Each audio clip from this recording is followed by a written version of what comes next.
Junbi kind of wants to go. So Kazan's kind of just like looking up to him in a way. Okay.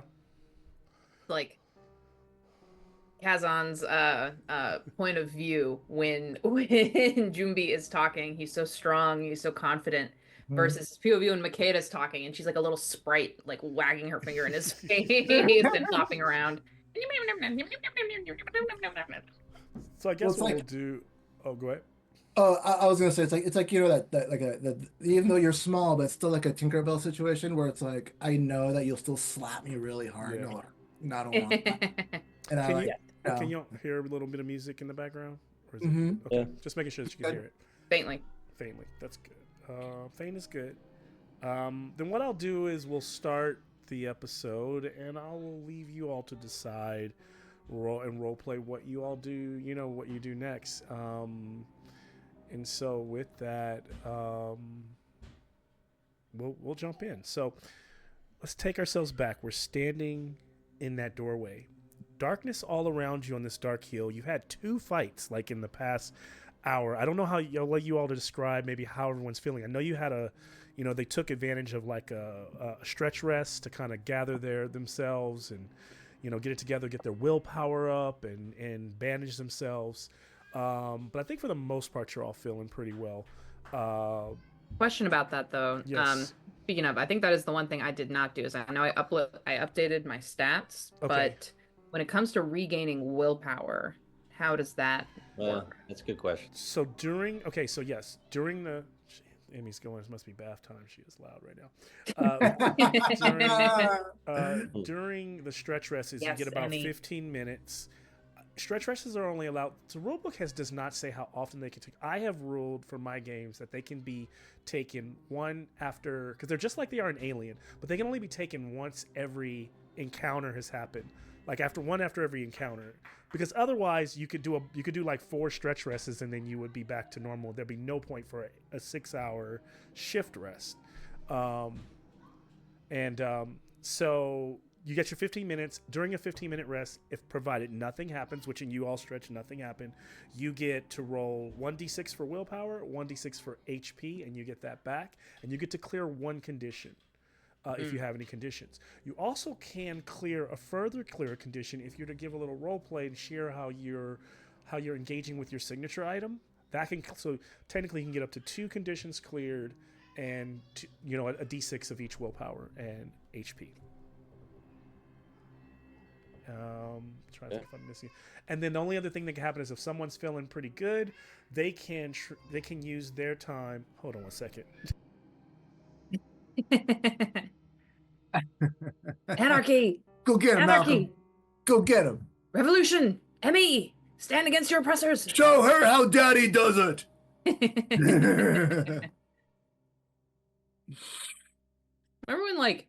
Remember when Emmy was like baby, like this like little thing that he was just hold up to the camera who had no idea what was going on. Yeah, just And now she's out here asserting herself, having a I know. Now she's like personality. acting gonna try and DM.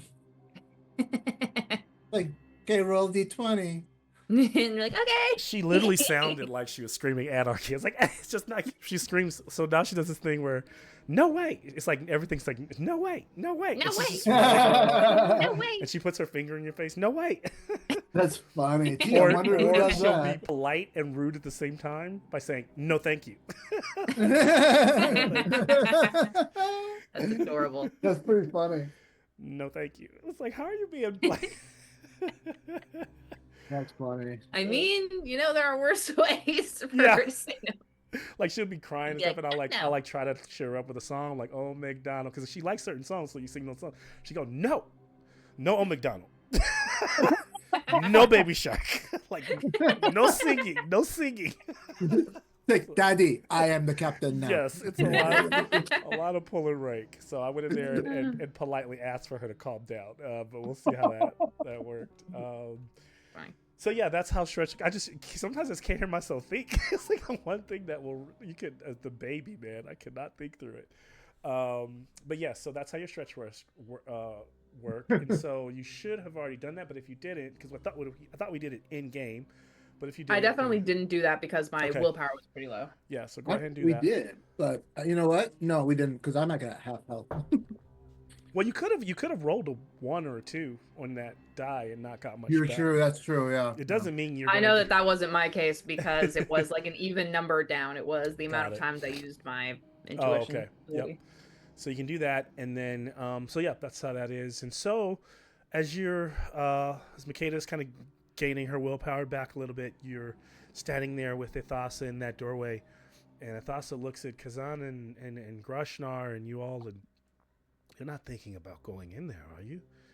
Um, and then she thinks for a second, being the sailor and all. She goes, "Well, I've done some pretty dangerous things on the high seas for treasure, so I guess I understand." Um, Can you maybe instead can you not understand so that we don't have to do this? Well, listen. We're in this new world with pretty much nothing. We can really use this treasure. he has a point. Mm. And Also, so what? you all know that. Remind me what time of day it is, because if we're trying to get to Daru, this town, how much Yes, further is it to get into Daru? I think it was a couple of nights. it could be up to. What was the I think difference? it's like up to 2 days away. Actually, you all might. I have to look at the map and see, but I think I might have said you're about a 12-hour hike away, Okay. and it is currently. It's based on what I don't actually see it in my notes, but I'm going to say the way I kind of see it in my mind is like early evening. So like sun's down, Oh, so dark. like we need to be Down like to, setting up camp, kind of. This is a very dangerous time. We need to be setting up camp. We don't know if those hopping things are gonna come back, or do we want to do this now? Or do we think that we want to just poke our heads in, take a look around, evaluate, and then decide? and the weird thing is that like in this area that you've been at so far, night and day aren't very different, other than like it just gets a little bit darker. Both are very like the day is still very dark and very oppressive in terms of heavy clouds. There's been a lot of rain lately. It's been colder here in the Sullen lands. Those crystallized sections of ruins and rock scattered everywhere. It's a wasteland for the most part. So yeah, just that's what your surroundings are like. Kind of cold winds starting to get bitter now that it's the evening. I like how the temperatures drop in the desert and If anything, we can use the shelter for the night. That looks really safe. Hmm?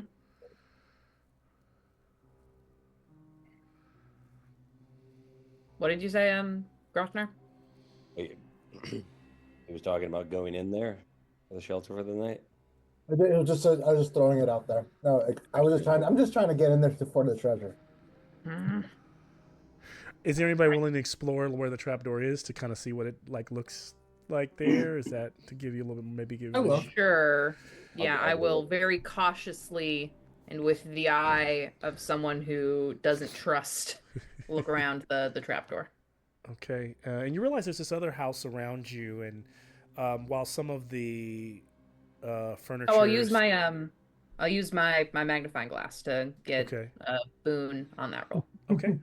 So sneaking over to the trapdoor is about a 5 foot by 5 foot square, like opening in the floor. It's a pretty heavy like wooden slab that comes up and opens, and so the fact that it like the wind just blew it open, you're a little suspicious on that. But then there's a stone wall that you could pretty much almost single file. You could all start to head down, and there's stone stairs. They're they're fairly. There's not a whole lot of detail. Very just kind of clean slab walls, but they're not. They seem like they've been built a while ago, but they haven't been reclaimed. Like there's not a lot of cracks and stuff, so it's still kind of pristine condition, surprisingly. And there's a sconces on every maybe 25 feet as this continues to descend kind of at a 45-degree angle, and you can see that it goes all the way down at least 100 feet before possibly turning, making a turn to the left or the right. You were going to make a check, so I will allow you to do that. It can be a well, Makeda, actually, yeah, that I don't actually really need a roll for that. That's basically what you see. Well, because if I'm using the magnifying glass, I'm like trying to see if there's any like other traps Gotcha. So you search. or Give me a spot hidden check. nastiness. Nastiness. Nasty. Nasty traps. My roommate laughs. Yes, it passes. I got under. Before the result comes up, Kazan's gonna just lean in to Makenda and Makeda lifts up the magnifying glass, her eyes all magnified, staring at him. He's just gonna go like up to her ear, just whisper, "What can go wrong?" And remember, Kazan's a kid, so he doesn't know no better. Yeah. Unfortunately, it's kids leading the kids because Makeda's like immediately going down like the laundry list of like, I could die. I could die badly. So- I could die painfully. I could die. I could lose my writing hand. I could be blinded. I could lose my tongue. I could lose my purse. I could lose Like, my whoa, notebook. whoa, hold on. You already survived the apocalypse. Where does that put you now? Okay, that's actually the best point you've made so far. So Makeda and New one land. Game of numbers. so with your success, you realize that there are no physical. There's nothing trapping.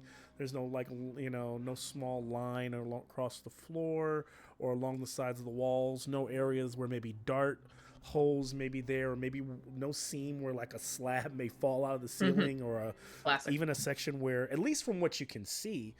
And so that makes you feel confident that the structure wasn't necessarily set up to be a trap. But I will add that you do feel an overwhelming sense, and it's not necessarily, I won't say that the feeling is, you just get a sense of there's definitely magic here, and a pretty potent amount of it, because the sconces clearly don't, the way they're lit, the way the fire flickers without their, they appear to be, slightly magical in essence. And the fact that you don't sense anyone around, and they're all lit, and they all just kind of like came out very quickly in the door opening up. So there's definitely some kind of presence here. You cannot tell though at this moment whether that presence is good or evil. Or natural. All right, I will.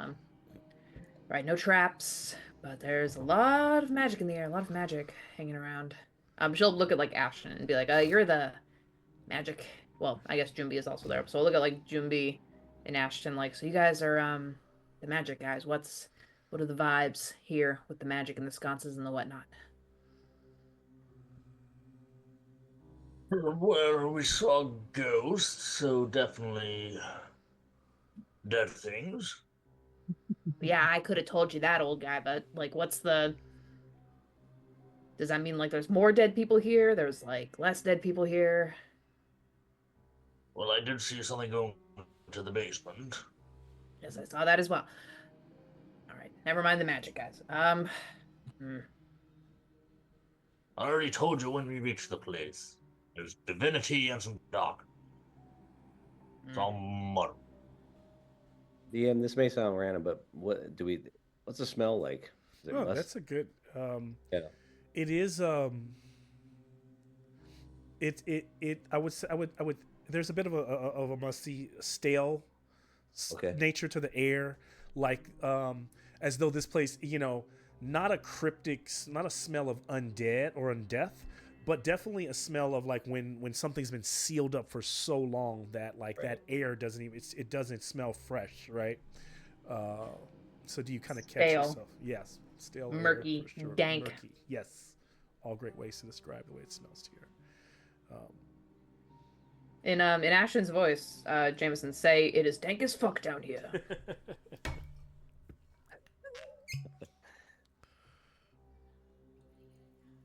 The technical term would be it is dank as fuck in here. Thank you, Jameson.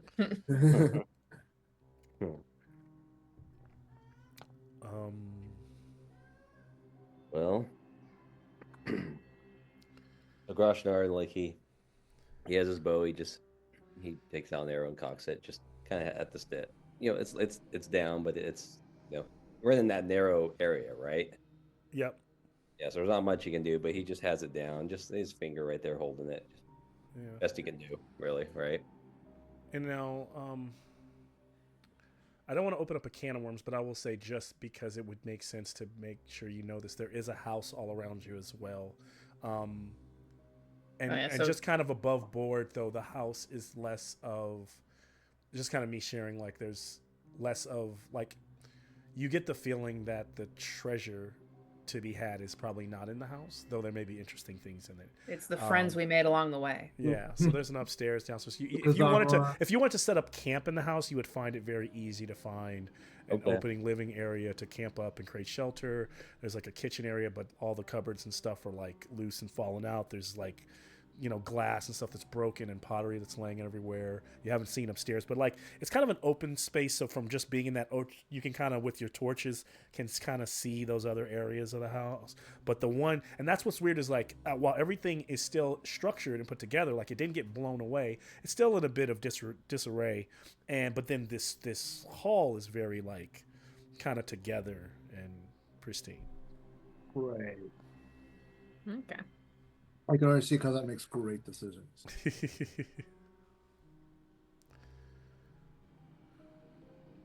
Do we want? Well, I definitely don't want to burn 3 willpower points on asking this intuitively. But do we want to do like a quick run through of like the upper level, just like to make sure there's no evil bats up there that might sneak up on us? Well, as much as I don't like it, if we do end up staying in here for the night, we at least make sure the housing's secure. Okay. Housing secure, making sure, right? And so as you move through, we kind of montage as another 20 minutes for Scooby-Doo you all montage, the goes doors by. and all.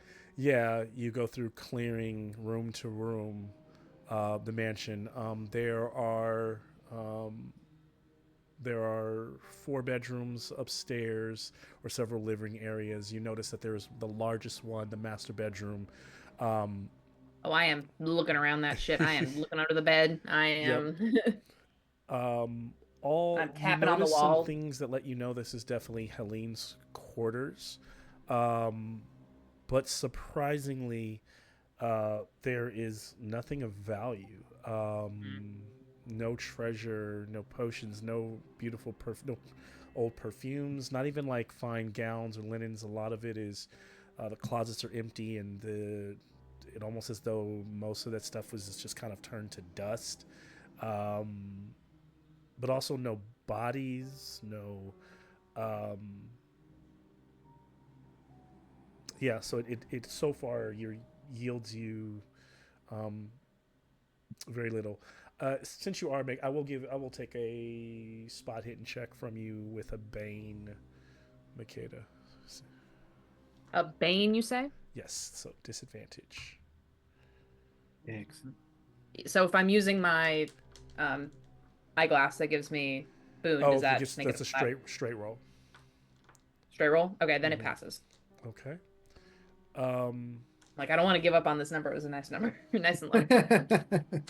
Very smart. And so what you do find is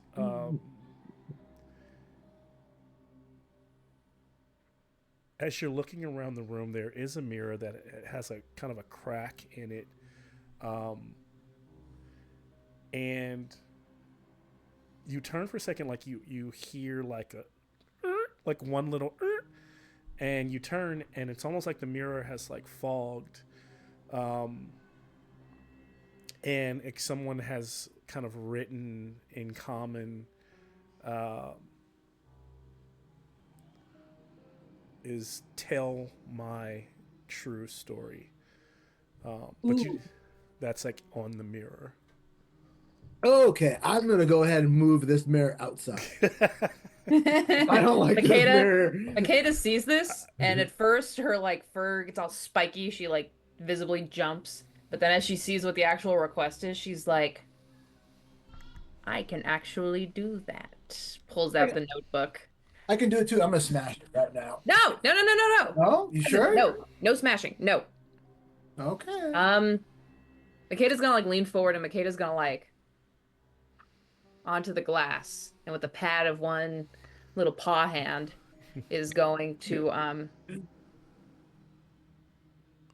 write out, "Who are you?" question mark. And Kazan's gonna lean in and go, "Do you think they'll understand your cursive?" It's called script, and it is what scribes use, Kazan. I've told you before. Is everyone upstairs and in Huh? this room? Okay. Yeah, I followed. Yeah, Um, I'm there. I'm there to like make fun of him. Important job. It's very important.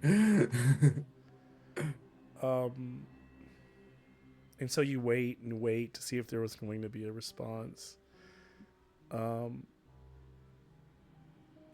And then the mirror, for a moment, almost like it the whole thing fogs, like it's about to, like someone can be able to write on it again, and then it shatters, and the pieces fall all over the floor into shards everywhere. No one gets cut, and it's quiet.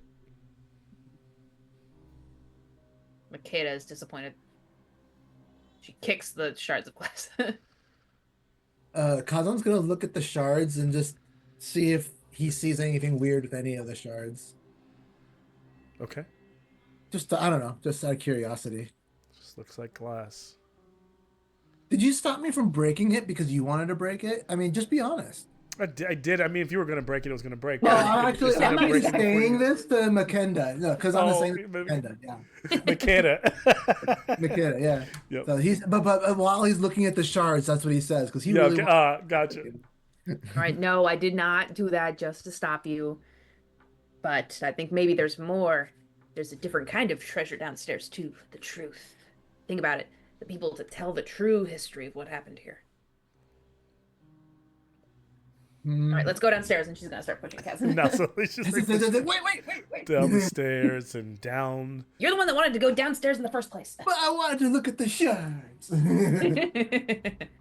So I'll just like give up and walk with Makenda. I know the size difference isn't that much, but I'm imagining, like, Nani and Lilo. Yeah, I mean, I'm gonna give in because out of respect, you know. And so they end up kind of pushing each other, and then so quickly, Ashton and then Grashnar follow. Down the stairs they go. You find yourself in that hall, descending. I take it in that order then. Kazan, follow Makeda, Ashton, Grashnar. Makeda's trying to be behind Gershner. Yeah. When you get down about 100 feet, the steps curve to the left and then to the right very quickly. You go like another 15 feet and then it curves around and you're continuously going down. And you look and you can see now another 100 feet, what appears to be the hall before you. But now at the bottom, you can clearly see where the platform ends. And there is a doorway. There is no door on this doorway. And there is a path to the left, to the right, and directly ahead. So north, west, and east. But it's also very dark there. And you're getting a little bit of flicker of sconces that are probably lit in that space below. The air has gotten a little bit more stale here, but still breathable. You kind of smell some of the algae or the plants that are here. Or you can, as you now here, you can start to see some of the cracks in the seams that let you know you're underneath the earth. Some of those like roots that have grown through the wall over the many years this structure's been here. And just unless I will say you're proceeding unless I hear a nay. I gotta say, anytime I see somebody that builds a really long staircase, has a lot of time. Kazan's really saying this too. And so, down in the base, the stairway opens into this long, like I said, so directly in front of you at the base of the stairs, to the north, which is directly in front of you. Bring this down a little bit. which is directly in front of you, what you do notice is a short passageway ends maybe 30 feet ahead, and there's a wall, and that wall is adorned in a detailed relief depicting a fierce battle from what you can see. Now, to the west or the left, and to the east or to your right, you've got two passageways. Both of those go down about 50 feet on either side, and both turn sharply, so you can definitely see where the corners, where they carve. To give you a little bit more and help you here, I will share tabletop. And so you have the relief directly ahead of you, like the 30 feet, and then the halls that lead left and right down, that go down 50 feet, and then curve around. Thassa is behind you as well. Oh, she came with us? Yeah. Cool. So she is there. Yeah. What do you all do? I'm gonna check out that relief. Okay, so Makeda goes forward and approaches.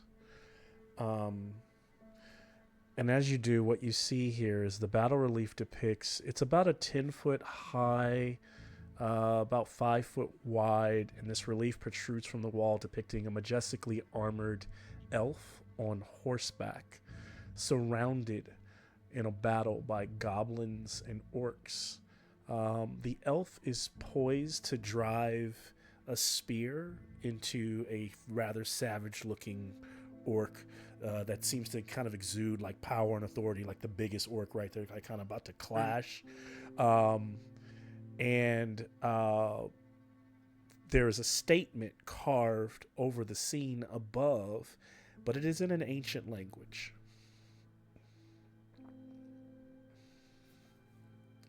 Ancient language. This ancient language. Yeah, so... 8-year-old is balls. Come here. with so let's say the wizard Ashton, you're looking at that ancient language. It's so ancient, it's like this is even though you're hundreds of years old, this is like it doesn't mean that this was made ancient, but it might be that like whoever carved it knew that ancient, that current common elven language. So even for you it's a little choppy, but you would have you would have a boon on understanding it, because it clearly is in ancient elven language. So do you want to give me a language check with a boon?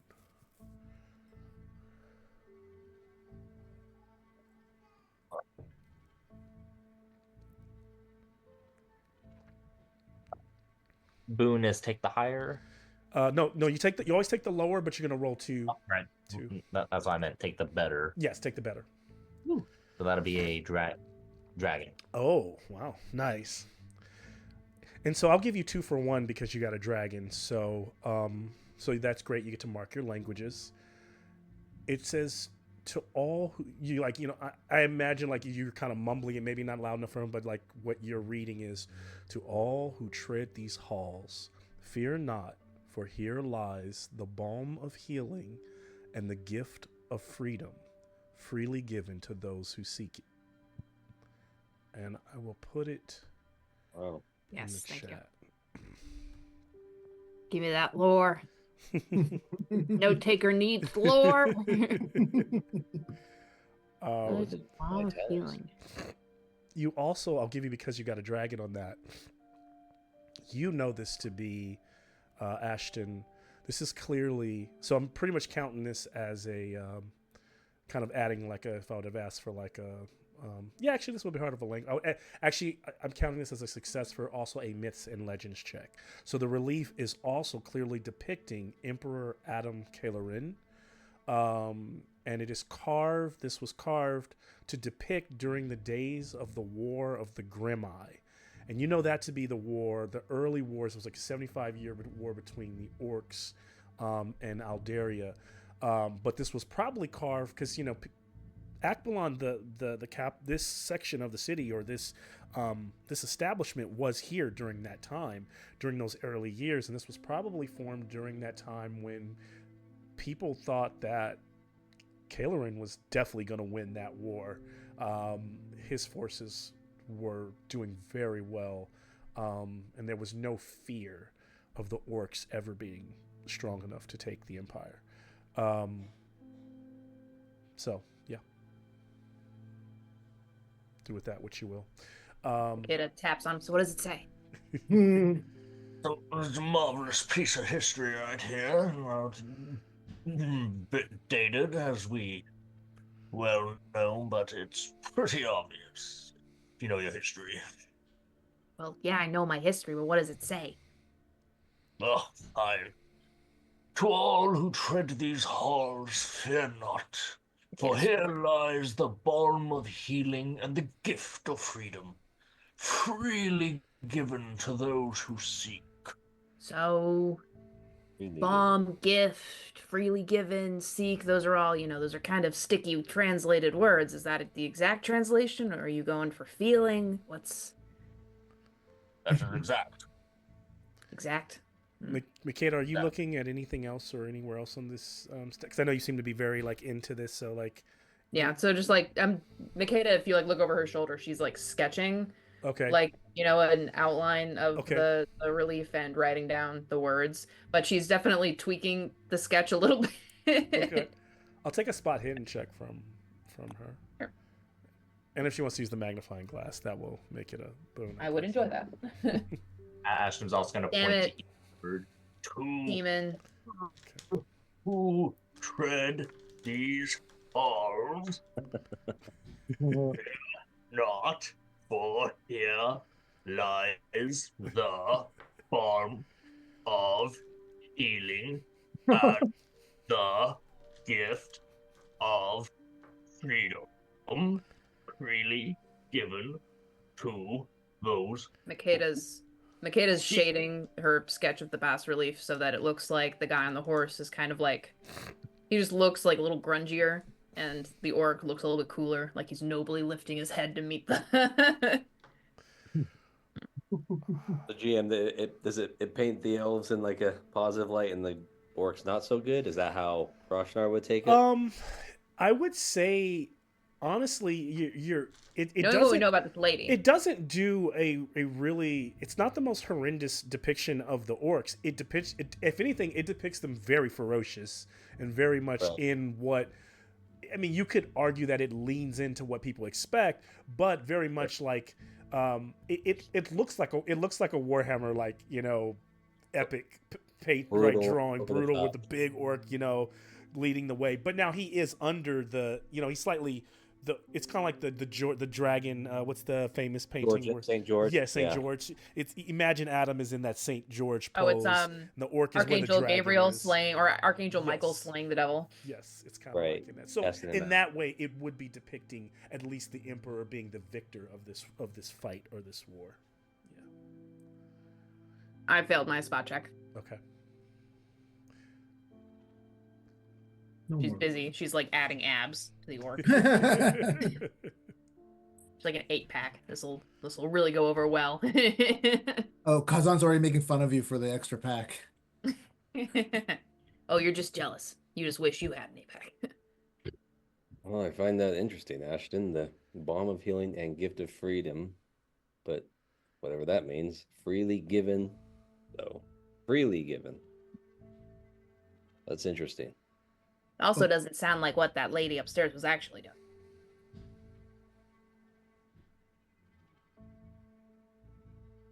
That is quite a fair observation, yes.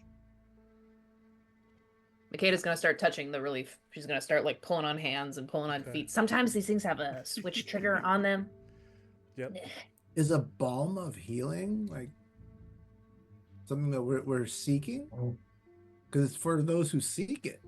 But if we're not seeking a balm of healing, I mean, hey, it's always worth asking. She's hanging off of the the bas relief with all of her body weight, Kazan's gonna go, Become whoa, seeking shit! the And he's bomb of gonna run healing. under and catch you. So Makeda's not finding anything else. Nothing's like none. One of the arms doesn't move and become like a, a lever in the door. It's just she's just there hanging off. Very nice stonework. Very nice stonework. Very solid. Yeah. Grosnall, would you smack Kazan? Maybe if he needs some healing, he might be able to see it. I'm not that bad. Okay, I'm kind of bad, but Is Kazan and Ashton trying to do something here, or Kazan is just trying to help Makeda not fall. okay? Okay. Ashton asked Grosnar to smack Kazan, so he would need some healing. Don't you already need healing? So, all intents and purposes, it's starting to feel like you're not finding much else so far here. Yeah. Now, Makeda did make a spot hidden, which means someone else could have, or Makeda could have pushed, but then she would have taken a condition. So, Can Kazan then, after he settles Makeda down, just take one last look at the ornament? I'm going to allow it this time, and then for future, I'm going to lean on so that all characters don't spam the same actions. I'm going to lean Right. on if you didn't bring it up, Spot check, you spot probably check, would spot not. check. Yeah, you Oh, would sorry. not I do thought it. you were asking us to do that. I know I was, and what I'm kind of doing is saying since she didn't push, spamming. I'm bringing it up since she didn't push. So you weren't spamming. What I'm saying is Right. but I'm Okay. saying don't make it a habit because I'm actually giving you one shot at this one. Right. So yeah, I got you. Yeah. I got you. No worries. I get Maybe you. we should try some blood on the mural. This Maybe is, that's what. What was that, Ashton? Sorry. Try rubbing some blood on it. Without hesitation, Really? Grosh takes out a knife and cuts his finger and just kind of sprinkles it on the. Yep. Oh, you gross Makeda scampers backwards. Oh, perfect. I rolled a dragon, guys. Yay! Do I have to roll anything for that? I'm assuming not, Mal. Nothing. No. Yeah. And I won't take a hit point, but you're like, you kind of rub some blood on it. And does nothing. But at the same time, as you're kind of like rubbing the blood on it, Makeda falls and you got a dragon and Kazan runs over and catches Makeda. And as he catches her, he's looking up at the statue and he's looking at the Emperor's eyes. And he noticed that very deep insets in the eyes that there's like a little twinkle maybe off the light of the sconce off of that dim light off of the wall. And he realizes that the eyes are like little sapphires, jewels. Oh. Kazan's gonna immediately start tapping on Makeda's shoulder and point out the eyes. Back up I go. Dagger. Okay, and then when she like raises a dagger like this, Kazan's gonna kind of swoop in underneath between her legs to lift her up higher. And then I start. We may not be Teamwork ducks, makes but the we really dream are work. giving quack pack right now. We are very much giving. Is it too much? I'm just like trying to be like part of the team here. No, I love it. You can take a boon sleight of hand to dig those Chip. out. Yep, chip them away. Chip. Sleight of hand. You got this. You got it. It's Ooh. yours. Ooh, I will. Boom. Got it. Oh, good. So both of you very quickly. My sleight of hand is not very good, so I needed that. few one. minutes later, we see that those sapphires are in the palm, that pawed palm of Makeda, and you're kind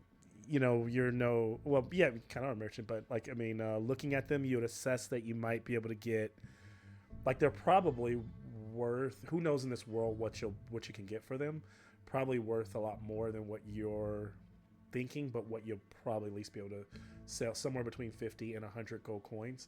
So these are the kind of things you want to think at each one of them. You want to keep them as tiny items to track, that instead of I don't want you to actually just convert these to gold. You'd actually have to use them in Gotcha. merchant situations. But yeah, 2 sapphires. That's Nice work, team, and I'll drop 1 sapphire down to Kazan. All right. I'm gonna walk the sapphire over to show the rest of the group. Okay. Just so that way I'm not gonna be hoarding this This stuff. whole time. Makeda's still on your shoulders. Yeah.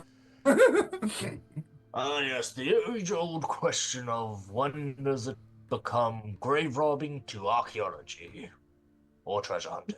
Well, I mean, it's not a grave. It's an ancient language on the thing. I think that makes it archaeology. That's a good point. It didn't say anybody was buried here. I mean, so it's archaeology. And even if there were people buried here, it would still be archaeology because it's been so long. It can't. No, whoa. There's nobody buried here.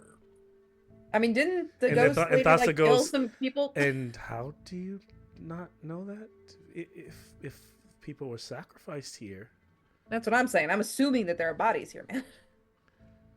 Well, yeah, but not in this room. Not for this stone. That's not a. Oh no, grave. yeah, not in this room. Yeah, we're not grave. Like, we're not grave robbing yet. and then Athasa goes, like goes and grabs like her rapier, and she's someone's there, and who's there? And then she like her voice kind of rings out in the hall, and as you all look, you all see nothing, but she's looking to the east hall, and she's like, I swear I saw a figure move. That went behind that corner, down. I know what I saw, but maybe my eyes are playing tricks on me. Down to the right, So or jumpy. So down this way, Okay. and around this Kazan- corner. Kazan's gonna look over the garage now. And you wanna go check it out? So pretty much there's a corner on either side, and they're identical, right? So Yeah. if you go either way, the structures is asymmetrical. So just one is going to curve to the, one hall is going to curve to the right, and then one's going to curve when you get down to the left. So Groshnai turns her and says, "Wait, did it seem humanoid? What did you see?" it appeared to be a shadowy figure. Okay. But that's all I could see. I couldn't make out much else. Earlier, when we were first showing up to the house, we saw something go into the basement zone. Was that also a shadowy figure? No, all you saw there was the basement just open, or you just heard the clunk, and then it was open and it was lit. You did see the visage of the ghost, but that was like, she was like spectral and very clear, like glowing, and then she like evaporated, like looking out towards the ocean, like as though being like blasted away. I thought I passed a perception to see the ghost going down to the basement last session. No, I don't think. I don't recall that, but because I know I recalled her like literally blowing away. So unless like maybe some of the particles would have drifted down there, I'll give you that. So like her essence may still be here, but it was really depicting her. It was probably depicting like kind of like reliving that moment where her physical form was torn asunder. Okay. Then arose a stone wall. So let's go away from the shadowy figure. Should we try and leave? I mean, Go in the opposite direction. we have treasure now. I mean, you want to go? Yeah. Of How course, about I I get tried here? to I'll- earlier before and it didn't go well. Sounds like we're iffy on this. I'll drop an intuition. Okay. So I'll use up 3 willpower. Hold on a second. Let me check what this says again. Yeah, I'll use 3 willpower, and I will ask a question directly of the GM and receive a helpful answer. So, question would be, so shadowy figure disappears that way. Do we think perhaps there is more treasure or valuable stuff down here in the opposite direction of the shadowy figure? Absolutely. I mean, if it went that way, there might be more stuff around that corner.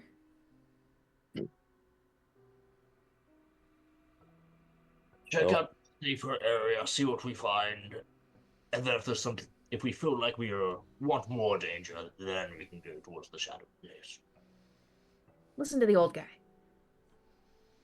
Agreed. Okay. Willpower. So, Thassa kind of brings up the rear, watching watching for to see if that shadowy figure comes back. If Makeda has not already gotten off of Kazan's shoulders, Makeda gets off of gets Kazan's off. shoulders.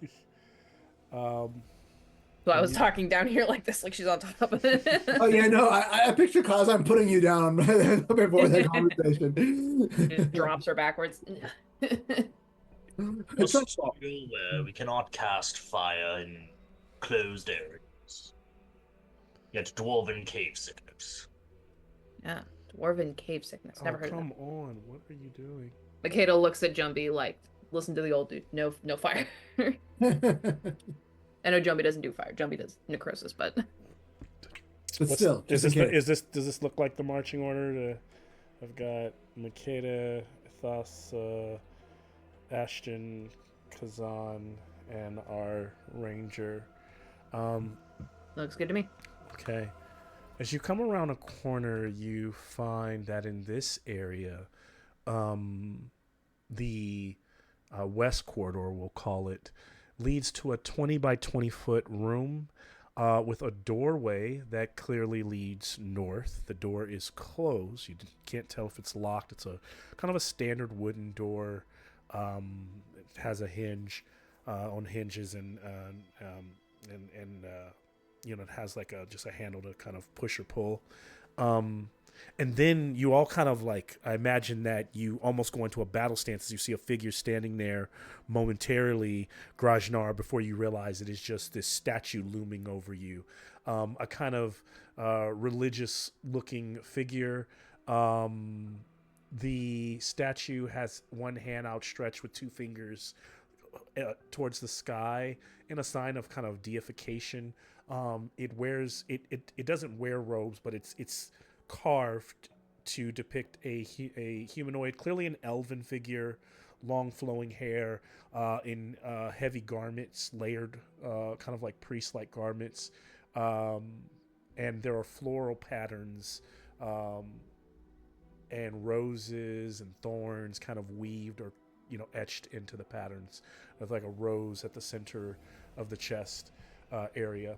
And then you see the doorway. And then along these walls here are carved into the walls would have been like benches. And what this appears to be is like there's like benches that almost look like with some kind of waiting area. And you see that like at the base of the statue, like gifts and would have been old gifts, but have long like flowers that have just kind of long decayed. And you also see that like a lot of heavy wax, where candles were brought there. Yeah. No candle stumps though, just like the drippings. Just the drippings, yeah. And like the very small stumps like still left over. Oh, okay. Yeah. I'm like thinking maybe if we put a candle there, that might. Do we have a candle to put there? I have a lantern. I have an oil lamp. That was cheaper and lighter. Yeah. Makeda's gonna elbow Ashton and point to the figure. Somebody you know? It's very known to assume all elves know each other. Well, I don't mean for sure, but you know, you were able to read the thing. Maybe you know what this is too. In all of your wisdom, all of your elvish wisdom, I am but a poor, humble. Ashton, I will take a like boon, myth, and legends from you. Let me mark off a groveling on my stats. 3. Okay. Ashton, you know this to be this is like one of many depictions, but one of the depictions of Elohim. This is the elven god and creator of all elves. Okay. And the rose in the chest is often a symbol of some of the often either wood elves. Those symbol like blossoming in the time of the elves, and often flower petals kind of used as a depiction of how the elves, many of their lore depicts them falling from the heavens like rain in the form of jewels and wrapping themselves in flesh, taking on these human bodies and being the caretakers of the earth for that time. Yeah, so that's just like a depiction of Elohim. So you do know him. Okay.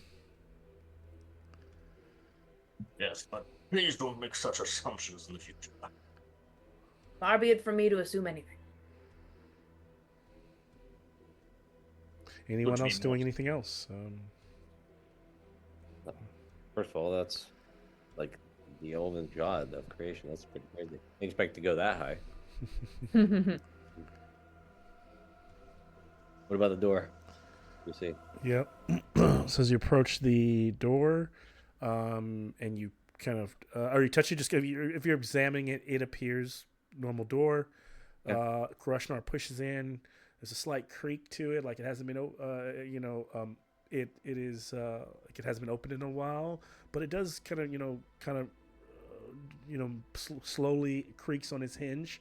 And here's where you notice that the hall ahead of you, the sconces are all out, and it's now dark. But because the sconces in your room, you can see just dim light just about 30 feet ahead of you. And in the 30 feet, right where it's starting to go into almost pitch black darkness into that next hall, you see what appears to be the body of a humanoid just out of sight, kind of crumpled over on its side. 300. That looks expired from where you're at. Kazan's gonna walk over, and once he sees the body, he's gonna turn to McKenna and be like, "Okay, we're grave robbing now." Makeda's busy like touching the bottom of the Only statue. human. Okay. You all trust it to be dead. I don't even have a body, but I'll just put this one right here. Wow, Malcolm, Oh. you don't have a little I perfect know, I paper mache normally- body. Well, I got to print some for you. So like that's Like where, the Yamcha death pose mini. yeah. I actually have corpse minis. I just didn't think to pull one out for this part. Yeah. So I can grab one if we have a break, but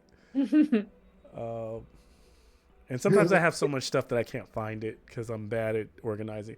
I'm constantly organizing and reorganizing, and then putting stuff somewhere different on the second go round and forgetting where it's at. So, so appears to be a body because Kazan approaches behind Grashnar. Says that thing about now we're grave robbing. It's still quiet. Still.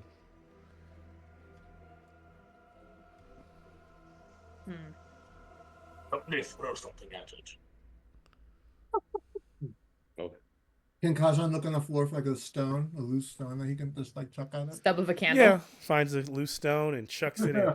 Boom, and hits it in the head, and it kind of slumps over. And as it's kind of leaned up against the wall, when it slumps over, its top half completely disconnects from its bottom half, as though it was like cut in half, or the spine no longer connects. So it just crumples over. It's and it's not. Why'd you throw so hard? And it's not skeletal, because the way it lands, it doesn't sound like. And what you realize from where you're standing, that like something cut it in half. Something like hit it so hard, like there's like a gash in the wall where the fellow hit the wall and like fell into two parts. He fell like he was sitting, but he was in two parts. So once I Top half, bottom half. Yep. Once Kazan sees him fall, he's gonna be like, "Ooh, sorry." sorry. Not creepy or anything. So Kazan's gonna approach the body carefully, but be mindful about his surroundings at the same time, so nothing jumps out at him. Okay. Just to see the damage. How was this guy killed? Yeah. Just light one of the sconces real quick. As Kazan approaches a bit more, what he sees is that Ooh. Oh, spoiler alert. yeah, you get to see a little bit. Let me go back to it's not far With off that from where- Kazan 360 view. It's like the Matrix of D&D games. Yeah, the camera's not where There I is want no it to wall. be. You can see through. Whoa. All right, so as you approach it, what you do realize is there is another hall to the right that's going back down, east, and based on what you can see, because this hall is really dark, but there are a couple sconces on in that space. So almost think about what I just showed you, is you can see there's a much larger chamber to the right, and directly ahead the hall is still very dark. So you don't know how much farther it goes down. Now, of course, that's not what you asked me. You were looking at the body, just kind of giving you your surroundings as you approach it. It appears like it was kind of the figure is human. He's been expired for some time to the point where his body is is heavily decomposing, but not skeletal yet. And it looks like it might have been another grave. You want to call him he's dressed similar to what you might call a rogue or a thief. He has a satchel, but you notice that the satchel where it would have hit the ground is completely there should be rope and gear and all that stuff. It's empty. And and can I have a spot hidden check from you, cousin? It's not grave robbing if the dead guy didn't have anything. Check the dungeon pocket. Kazan's gonna get really just grossed out by the body because he got a demon. Okay. So as he's leaning forward, he kind of trips and you fall face first on the body and you kind of do the Indiana Jones thing where you're just trying to get off of it and you all here is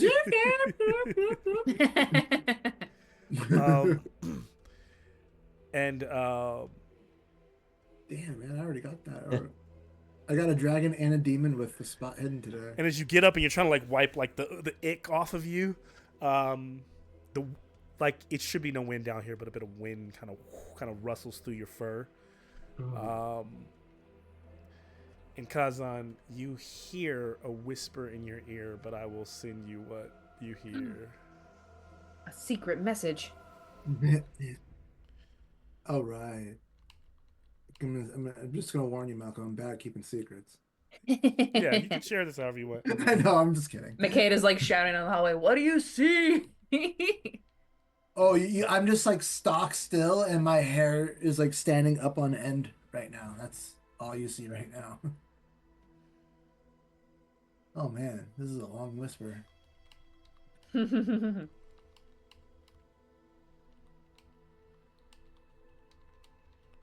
I don't know if I can take this, Malcolm. This is too creepy.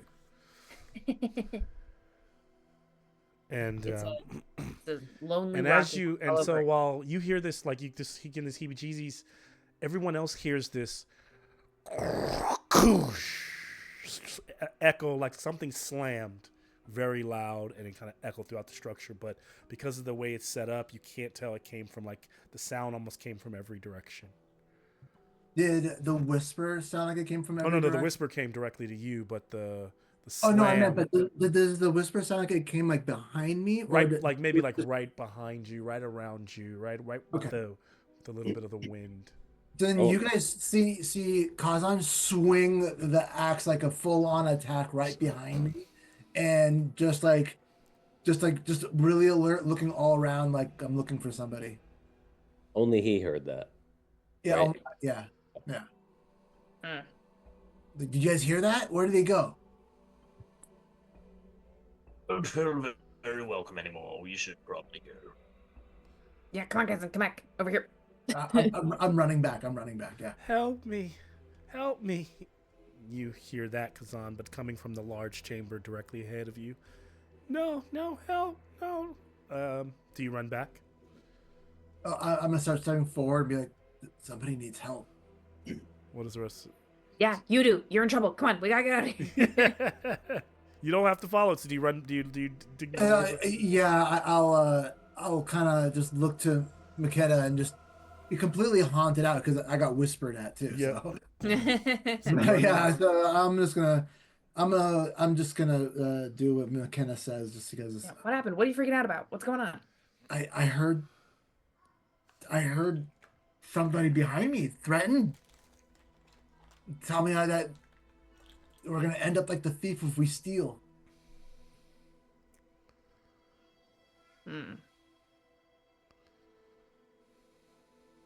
Kazan's just gonna sit and lean back against the wall, and I curl up a little bit. I look at the body and I say, "Is that the gift of freedom?" I don't think so. So another guy got here first. Runs down the hallway. He gets sliced. Yeah. Mhm. So, do we see cause of death? I walk up slowly, cautiously. Back up. Okay. Can you give me I'll take awareness or spot. Actually, That means there's something I'll here take worth killing. awareness. Awareness, I'll I can do take spot hidden or bushcraft from you, Grajnar, based on the way you Okay. kind of might I'll do- examine a scene. I'll do awareness. Yeah. Okay. A little better. Oh, just barely made it. Okay.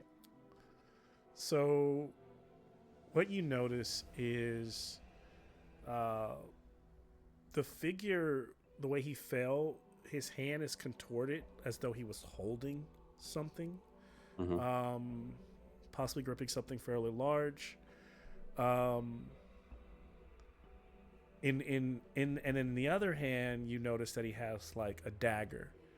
You could take the dagger. It's kind of rusted over and it's not a good dagger. It could maybe be, if you take it and you have the space for it, you could probably have it like have a blacksmith or artisan get it back proper, prim and proper Sure. for you.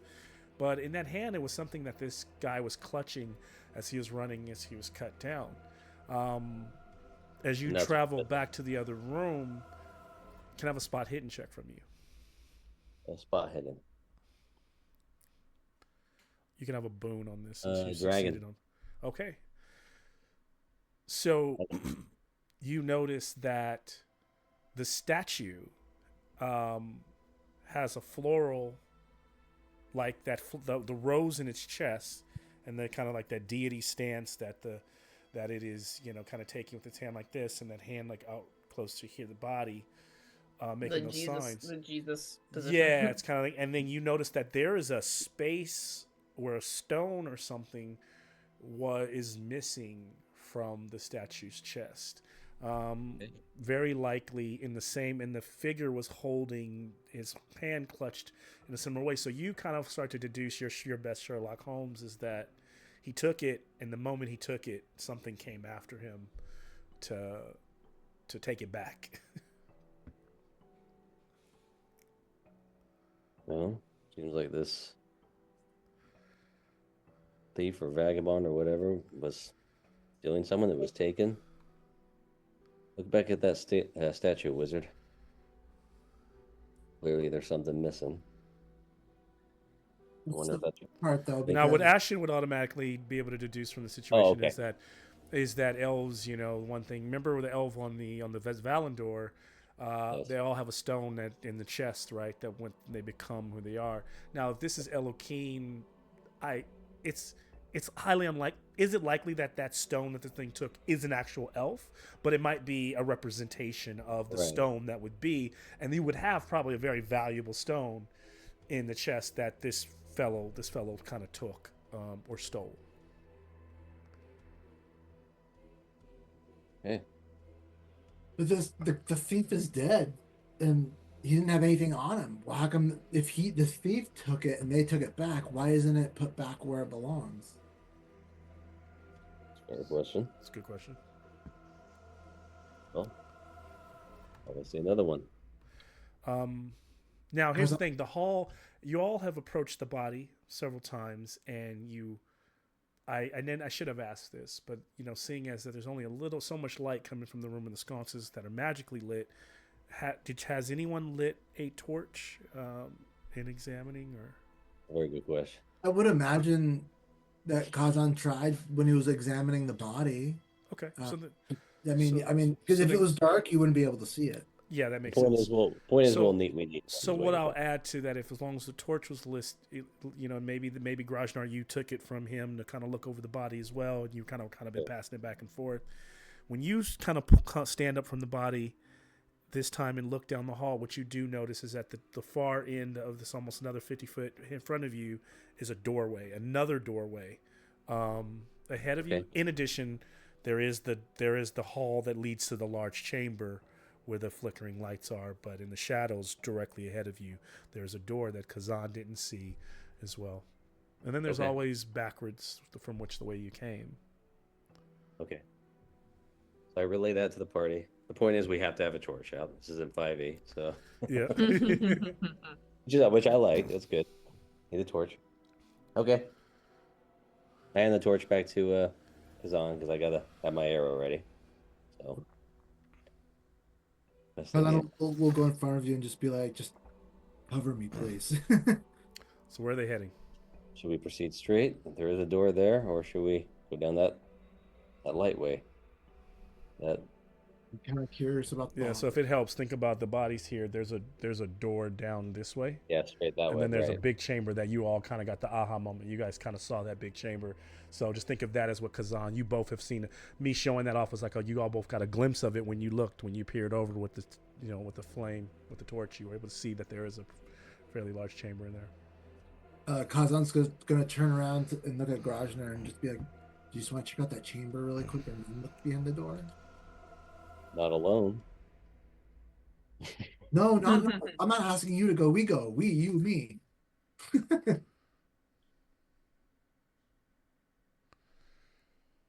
All right, then I guess that's All right, it. let's go. Okay. So what are we doing? So if we say Yeah, let's everybody, check out the big So chamber. Grajnar and I are just gonna check out the chamber because Kazan wants to make sure that there's really nobody there first before we open any doors. okay. So I'll pull back a little bit. Come on, camera. You Come on, camera. There you go. You just gotta be nice to it.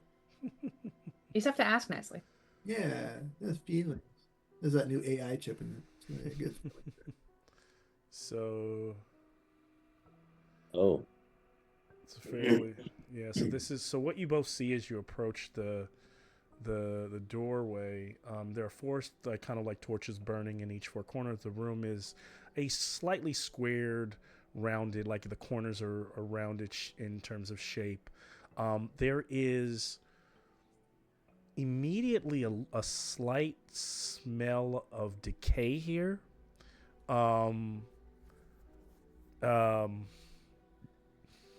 But very faint. Like it's and there's what appears to be, you can see like there's this area that's like a pit. And through the light you can tell that the pit goes down, you don't know how far. And then these two columns that are built like with inside the pit, there is another deity, another statue that looks to be very, very similar to the statue, the Elohim that you saw in the other room. This one seems to be adorned in a lot of gold.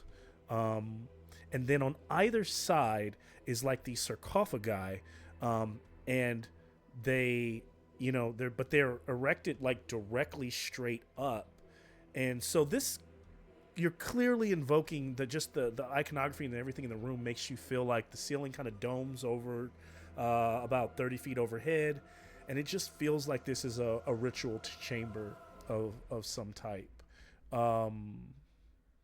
What this was used for, you're not quite sure. And in addition, what I'll say is that there is kind of like an altar at the center of the room that I forgot to put there. That like would have been, possibly used for something. You can examine more, you ask more questions, or take closer looks. But that's what you see just off of like what you all did peeking in. And of course, another door on the opposite side, and you're starting to get the feeling that the entire structure is very symmetrical in nature. Meaning, there's a hall on the left. There's probably a hall like it on the opposite side. So it's highly likely that if you ran the same configuration around the other way, you would probably end up here as well, in that alternate corridor. makes sense.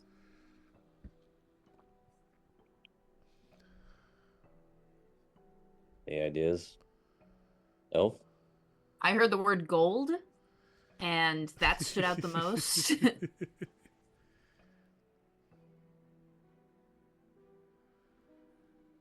Okay.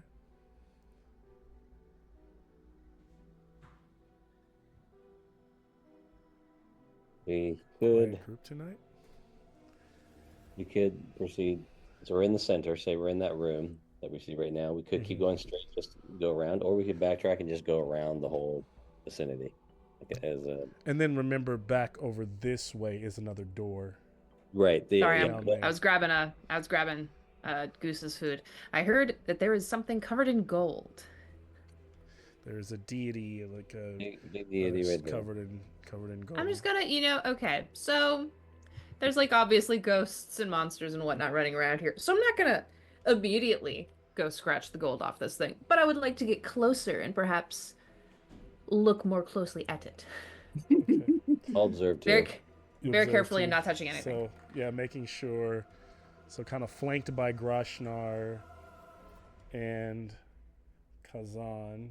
She's gonna let them get closer to the statue. Does then. Ashton, I take it, Thasiana then will then approach and kind of be inside the room with, I imagine, Ashton maybe standing like right in that doorway there.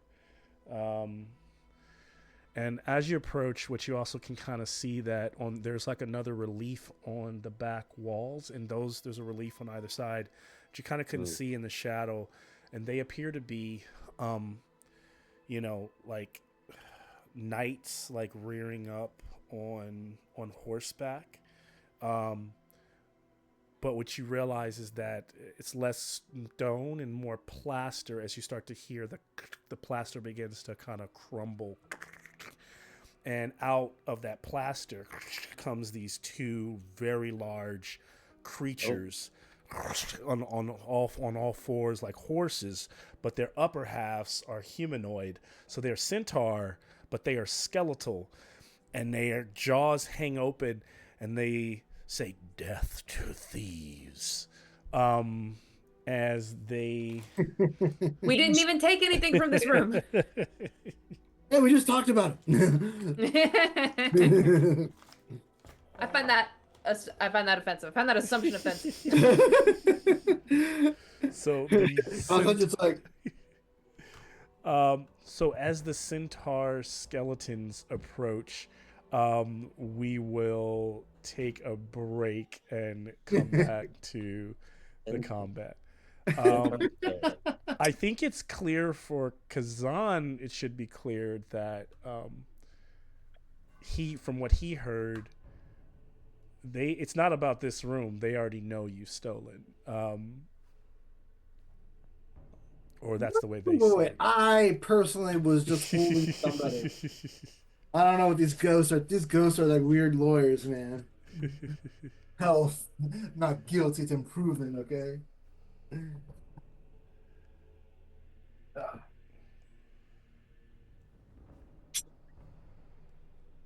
I'm going to go for...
man, you gotta hop on Hero Forge soon.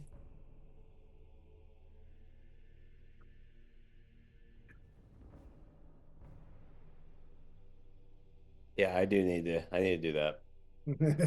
And now the break's coming up. Maybe there you go. Oh yeah. Yeah. Did you see the updated images I sent in Discord? Because they finally added like a galaxy star stencil that you can pattern on the things. Oh, I did see that. That thing looked cool. Very wizardish. Very wizardish. Yeah, I did see it. Can't wait till Malcolm paints that on. What? Why are you laughing? Looks We easy. make Malcolm's life so hard.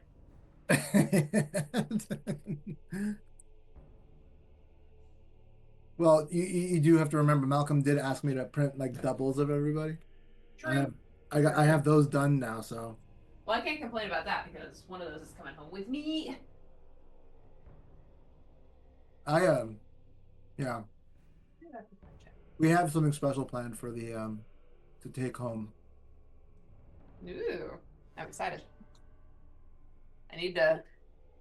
My little tchotchke shelf is pretty crowded right now. I need to nudge some things around. Well, as long as you don't die, you'll have to make more room. Not planning on it. No, I'm loving the little scoundrel siblings of the hyena pack too much. Hopefully we survive this.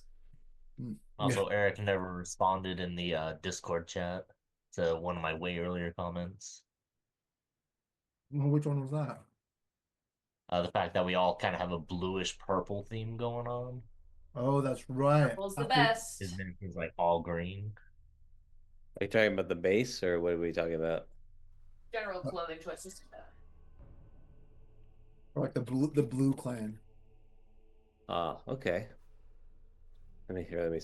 Oh, wow! Look at that. It was a while ago. Dude, those centaurs look so cool.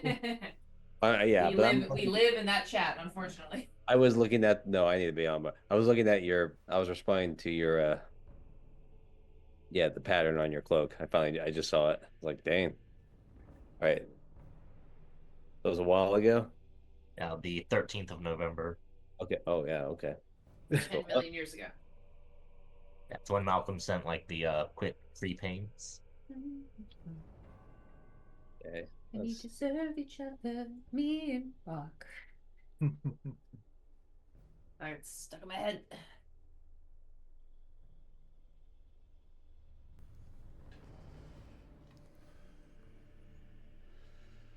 Kettle. We'll get kettle.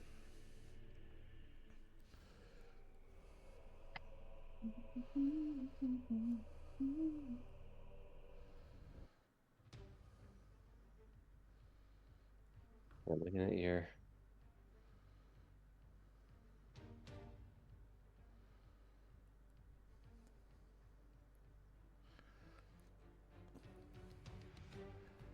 All right. I'm looking for what specifically on the 13th? On the 13th, pretty much Malcolm sent an image of all the miniatures. Are you Oh looking yes. for the one where I painted them, or how they look? Yeah, how they were all lightly painted. Yeah, And, yeah. We all have like a bluish purple color theme going on, except Groshnar. Yeah, I can send it again. Oh yeah, I see. I found it. I found it. That's if you would consider joining the blue purple. So when I make it for okay, yeah, we can do that. Yeah. That's right. I'm definitely a fish out of water.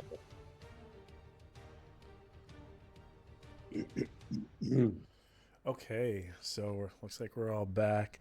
So these creatures, these skeletal, abominations, like literally like Skeletars. skeletars, yeah, and so Yeah, I love it. yeah, and you get the feeling that these weren't actual, like these aren't necessarily dead centaurs, but actually amalgamation of bones, made to be these skeletal centaurs, these skeletars. That's actually really good. I have Accept PayPal and Venmo. As you know, initiative is random by a card pull. So Right now, as it stands, Kazan is number 1, followed by the Skeletar number 1, then Ashton, then Moko's not here, then the Moko's not Skeletar with number us. 2, and then Makeda, and then Grajnar. I will treat Athasa as a stand-in for Moko Jumbi. So at that point, she'll just do some in-piecing. Usually it might be like just trying to make an attack with a rapier or trying to support you in some way. She may just, try to aid someone else to give them a boon on their next action, just depending on what's going on. So yeah, Kazan, you have the floor. What do you want to do here? I am gonna look up the rules on toppling Eh, because I have a blunt weapon, right? Yep, So I you can- will. If I, I- yeah, we can look it up. But based on what I can recall, you're going to make your attack as normal with your axe. But if you hit, you topple the creature, but you don't do damage. So you really be doing it to prone it, so that other people could get boon attacks on it. there we go. That's what I want to do. Okay. Now, I would consider this, considering Sean isn't here, your heavy hitters are your spellcasters, because I would imagine I'm just thinking that'd be a great move, provided you've got some people that could come in and wallop the thing while it's down. So I think, that's going to be good for Eric to get a boon shot, Actually, it should be good for everybody. Makeda only uses a knife, so I don't know if she's going in, charging in. So I'm just making sure you weigh the options versus We'll see how you it being goes. able to do the regular damage with your axe. So you are trading off. So it's a huge trade-off of I'm not going to do any damage this turn to hopefully my group does more damage than I would have. So that makes, just make it. That I makes know, sense to I me. know. I mean, half my group is attacking from afar. Yeah. Okay. So if you want to do that, so then if you're rushing in, I take it this one then to try to topple this creature here. Yeah, That's probably the one. That's the one I see closest to you. yeah, that's fine. Okay, and what am I rolling against to do this? Is it Against is it your still my axe, against your axe skill. hammer? It's a hammer. Oh, it's a hammer. So yeah, you get your hammer skill. Yeah. And is your hammer half toppling? Does it have toppling? I thought that The weapon has to have the ability. So let me look at it. I thought it. No, I'm pretty sure it does. That's why I've been wanting to do it. Because for are you also if is it a warhammer or is it because your hammers are single use, so let's just make sure that we're not. Oh, I get what you mean. Yeah, making sure you're not using a higher end hammer for something. So basically, I I am see using a light warhammer. a light warhammer. So I wanted to use the toppling. It does have toppling. Okay, got it. Oh, what's bludgeoning? That's just that's the kind of damage you do. Oh, yeah. Bludgeoning, slashing, piercing. Oh, that's right. Okay, yeah. So I want to try and topple this guy. Go for it. All right, and it's against my. Okay, here's my hammer. Done. All right, pass.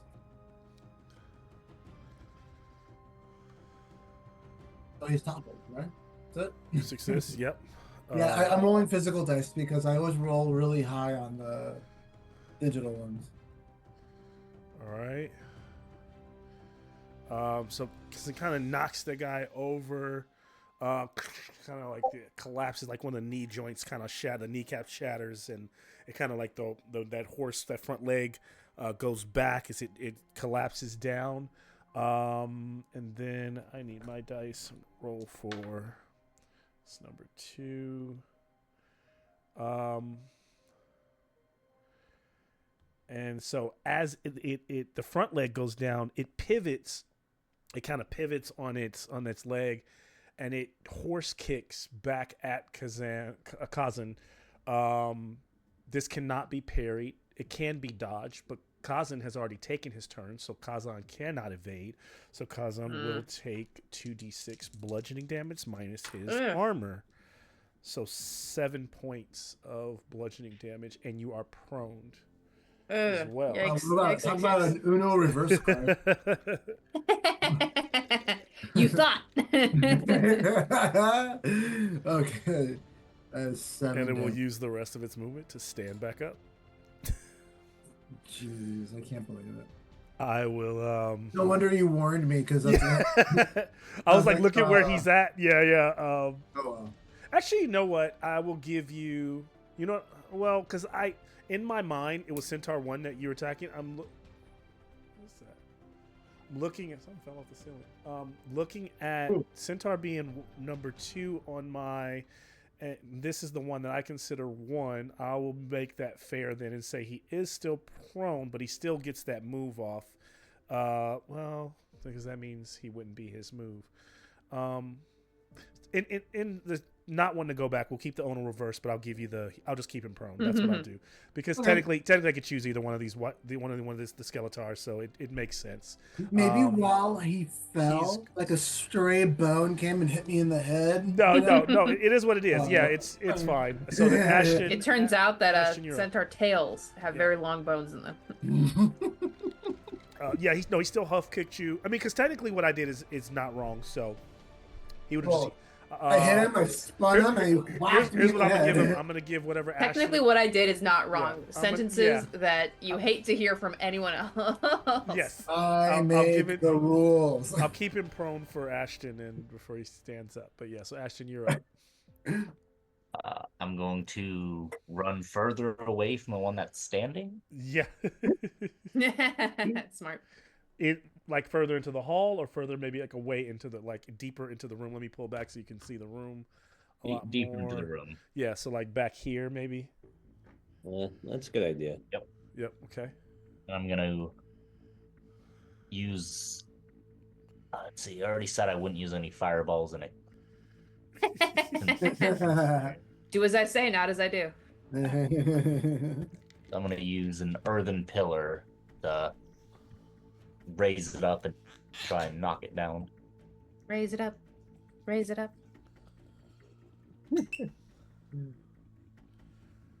And I'll do that to the prone one.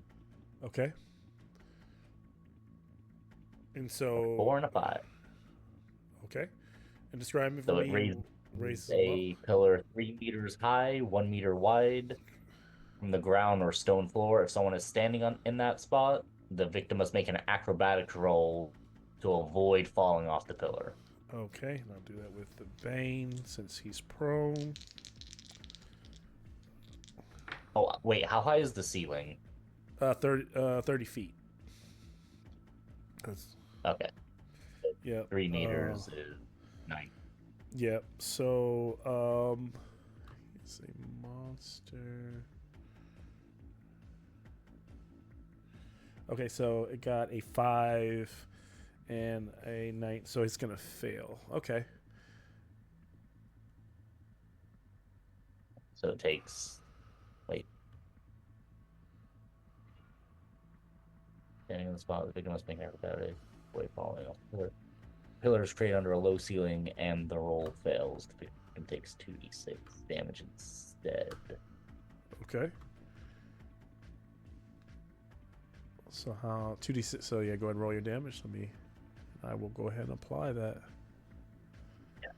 It's just it's worded very weirdly, where it's saying if there's a ceiling, it takes damage. Oh, because it would take if it basically reaches the lowest of the ceiling, it would take the damage.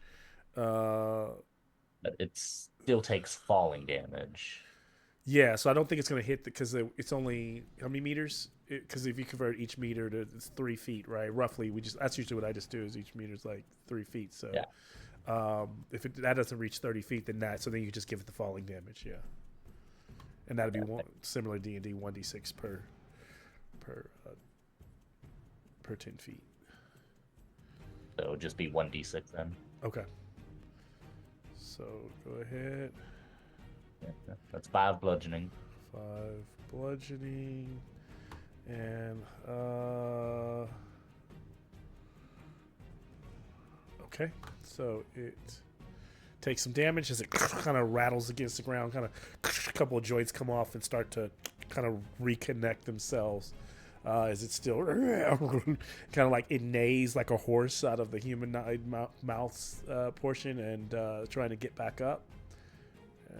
It's taking some damage. All right, that brings us, if Ash is done, to Thus kind of rushes over, and what she'll do is kind of stand in front, rush in front of Kazan and like slash in with a rapier. Actually, can someone give me a d20 roll? Just a straight roll. 20. 6. All right, 6. I'll take. Well, that. if 20 is better.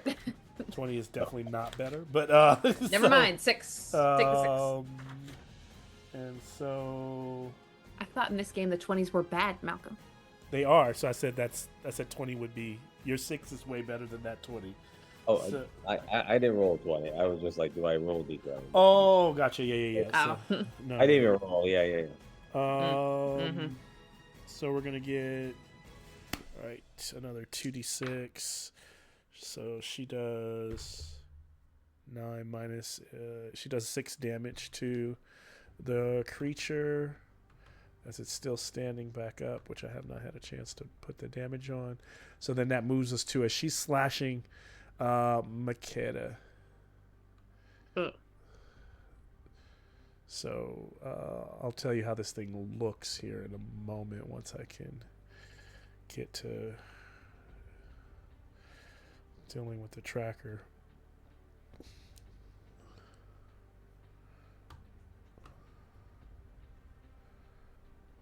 Oh, alchemy. Okay, I have to hit play versus view. Got it. And so 1, 2, 3, 4. 1, 2, 3. Okay. So yeah, it's taken some damage, but it still looks pretty healthy for undead. It's still got fight. Okay.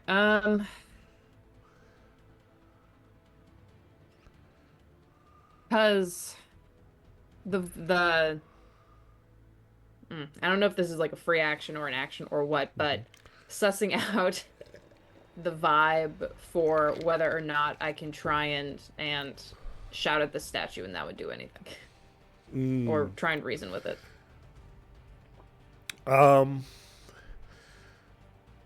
Big risk there without using your intuition to get to ask any questions from seconds or counting. And even if it responded in kind, would it be enough time to stop this creature from attacking at least in the next 10 seconds? I don't know. You can always try it. Okay, I'm going to scamper around the sacrificial altar in the middle of the room, or to get some distance, hopefully. And I guess. And distance-wise, this is no different from D&D, 5-foot squares. So moving. Okay. Here is 5, 10, 15, 20. Ugh, I want to help. How bad do you look? Yeah, you can also 5 be 10 feet to get to get to Kazan. Okay, I'll get to Kazan, and I'll try and because I can't. And you can also make an action like in D&D and then continue to move, right? Like you can finish your movement if you. Ooh. Okay, can I actually go up to the thing? I'm just gonna try and slice it with my dagger, try and scarily, and then. It's the one that's scamper down, the away. prone one. Yeah. Yep. Okay, so Yeah. then that would be 5. Yeah, you get 15 feet and just cut it and then move away. Yeah. Okay. All right. Slashy slash.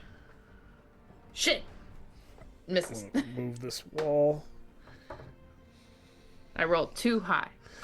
All right, so in this situation, you could push and take a condition if you so choose, or if that's not worth it to you, just let it stand and then move away. Okay. For Kazan, I'll take a condition.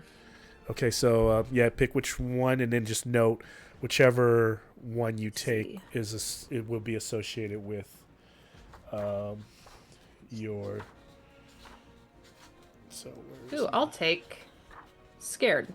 Okay, so scared affects your Willpower. willpower. Yep. Okay. All right. All right. Because this is some scary shit. Yay! I hit it. All right. Go ahead and Barely. roll your damage. Is it a knife or a dagger? It's a knife, so it's the D8 plus a D4 for my agility. Okay. For 8. Is it slashing or piercing for a dagger? I should write that down. They're very... It's actually not it's- both crazy, because knife and dagger are I different. think it's piercing because think it's throwing. Or it has the thrown ability. Dagger looks like it is... Dagger's piercing and slashing and subtle weapon. And then did you also roll your... Oh, you added your agility damage? Yes. Okay, perfect. Just making sure. I did. And... Oh, no, they... Yeah. So a knife is piercing, but not slashing. But a dagger is piercing and slashing. So Okay, so it is a knife. It is knives. Oh, it's a knife, so it's piercing. Yeah. Piercing, so. Okay. So there was a piercing. dagger on the guy. It's rusted. But if you take it into the city, if you were to go get that dagger off that body, you could have that dagger cleaned up, and then you'd have a slightly better weapon. So just letting you know for the future. Yep. So cut. Damage done. How much total damage was that? 8. 8. Okay. And then I will scamper away. As far away as I can get. Good luck! Scamper is one of my favorite words. Scamper. I find it so hilarious. We're always saying that here whenever the cats are running around. Scamper. Scamper, scamper. All right, so Makeda scampers away. As this Don't die. happens, oh, I actually skipped ahead because I didn't. The other Skeletor was supposed to go before, which is fine. We'll leave Oh, that. no. Oh, And darn. so this one will. Let's see what it's gonna do.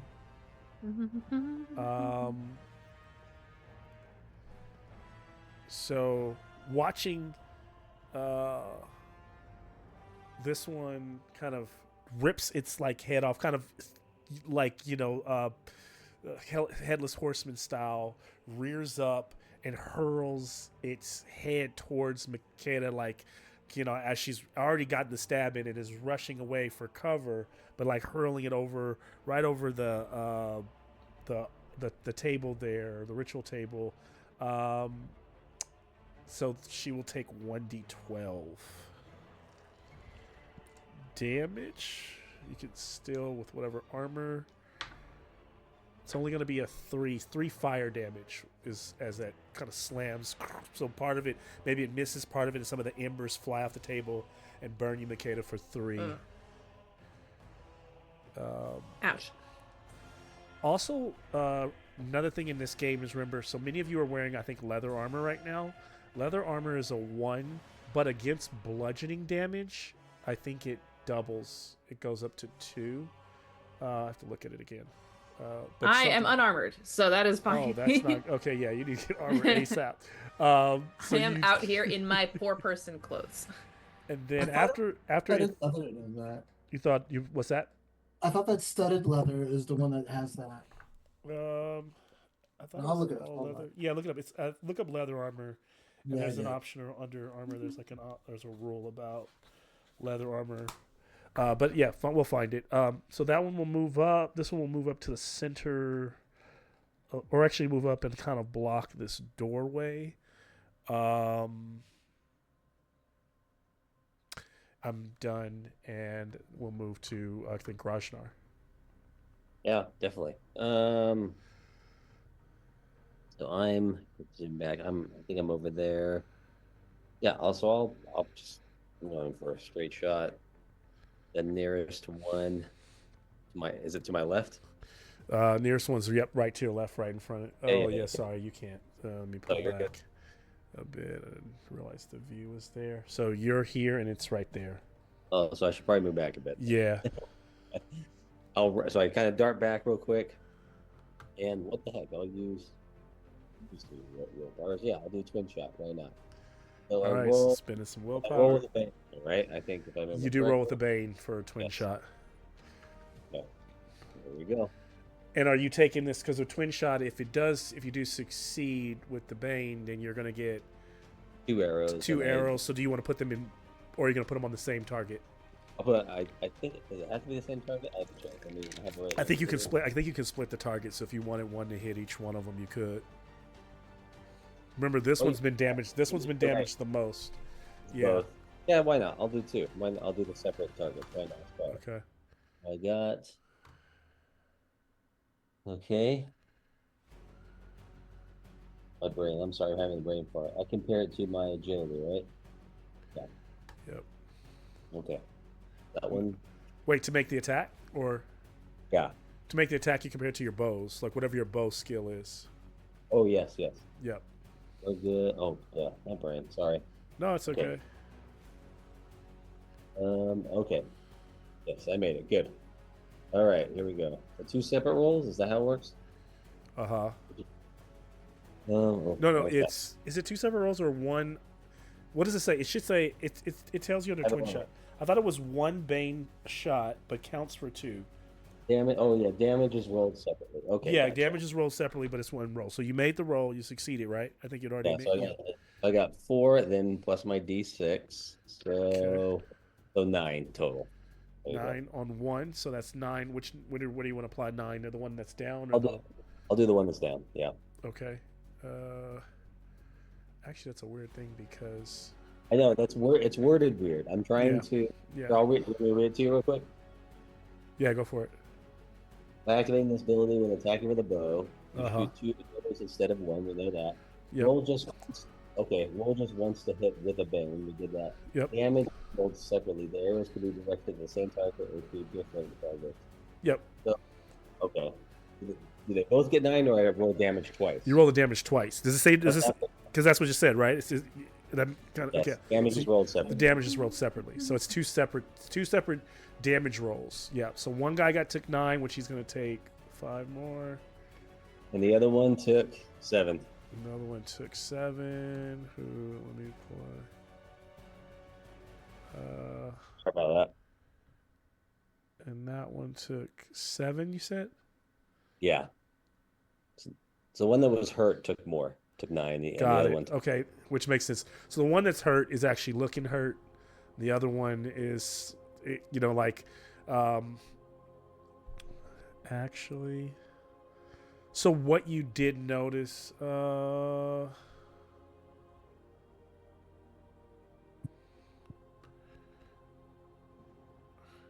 okay, so this would translate. So actually, you did those were some great damage, but you noticed that your arrows, the skeletons, they're essentially resistant to the piercing. So Oh. it's Oh. like half damage. Yeah. So yeah, half damage. Yeah. yeah. So they got a little bit of life back, even though you 1, hit 3. fairly high. Let's see, picking that. Duly noted. Okay, so we are now.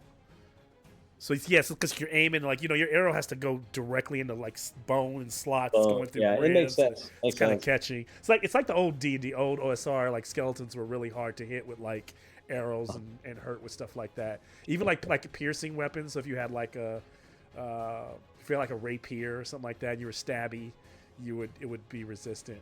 That's right. Versus like slashy weapons. So, Good to know. okay, yeah. So you're starting to notice that we're at the top of the round, where the Skeletar number 2, which will be the one back here, is going to go first.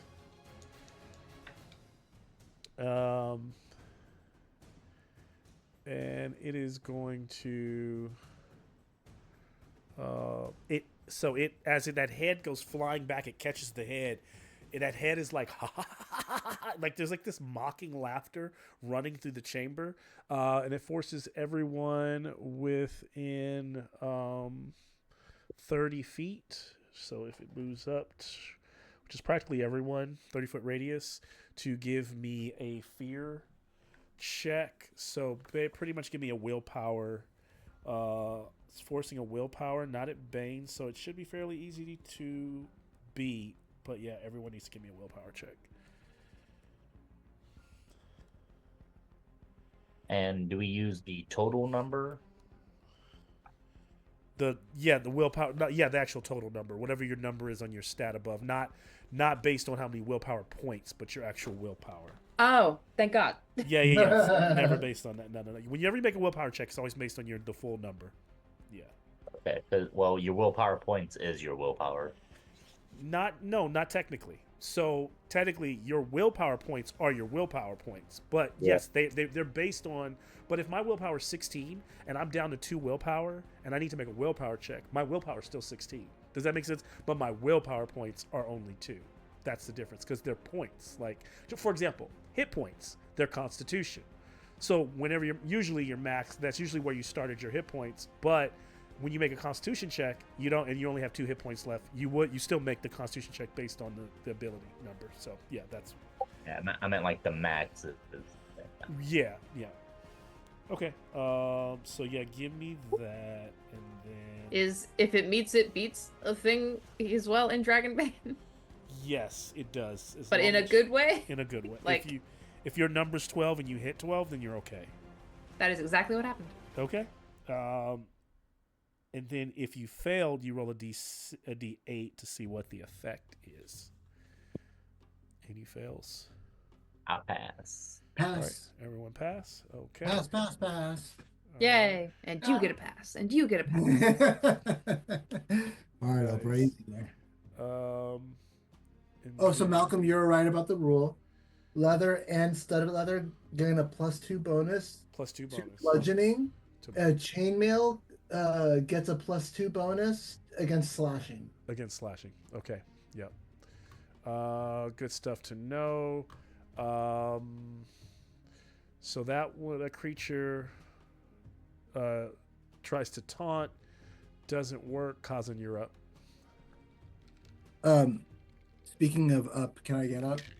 Yes. is, half your movement. is that just movement for It's me? just half your movement, so now you've only got half. Unless you were to like dash, you pretty much like if you're whatever your speed is, it's cut in half now. No worries. All right, but the centaur right next to me is. Yep. Oh, Is adjacent. Yep. All right. Yeah. Going for the coup de grace. What? The coup de grace. Where you attack someone who's already on the ground. Oh yeah. That. I'm gonna hit that centaur. Yeah. Oh, let me see. What's my, Beat it like the carnival game. I failed. I can't believe I'm gonna push here. That's just BS. Did you you do that with a boon? I did not. Because the creature is still prone. Oh shit. Wait. Actually, no. It should not still be prone. I'm sorry. It shouldn't be prone anymore What are because you it should have gotten up. At the end of You the last said turn. that it got okay. So then Yeah, I yeah, failed. yeah. So you did fail. So yeah, you could push though, but yeah, it is up. now. Yeah, I'm going to push. So then I pass. Okay. What do you take as your condition? I'll do scared. Okay. Yay, join me in Scaredom. Scared team. Scared team. Scared team. Scared team. We scare. Yeah, a good team scares together. Mm-hmm. Like, All I right. smacked it down and it got back up. Oh no, what are we going to do now? All right, we're moving to.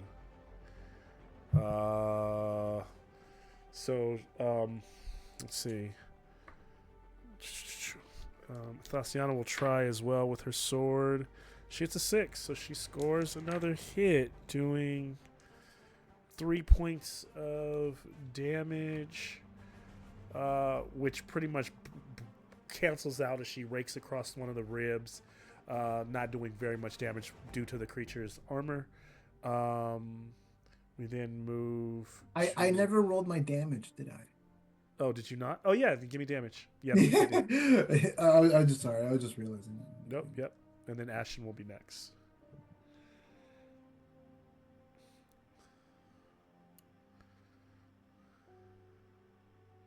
It's 10 down. 10. Yeah. Jeez, nice. And what kind of? And is it slashing or piercing? It's bludgeoning. Bludgeoning. Okay, then that all works just fine. Okay. Bludgeoning should work just great on bones. Yep. So you're breaking this thing down. It is still barely hanging on.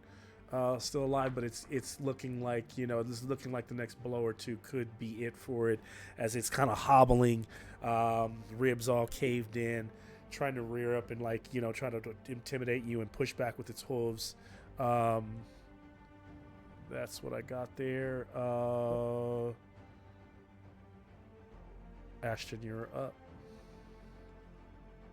Learning from my previous mistake, I'm gonna upcast this pillar on the more helpful one, where it can reach the ceiling. Okay. That's which gonna one? require. Are you doing it on the same one again? Or The healthier looking one, not the one Okay. that's surrounded. Got it. Get him away from me. And my elementalism does pass. Okay. So it Machine. acrobatics, otherwise it falls off. However, it will get pushed into the ceiling. Either way. Okay. Squish, crunch.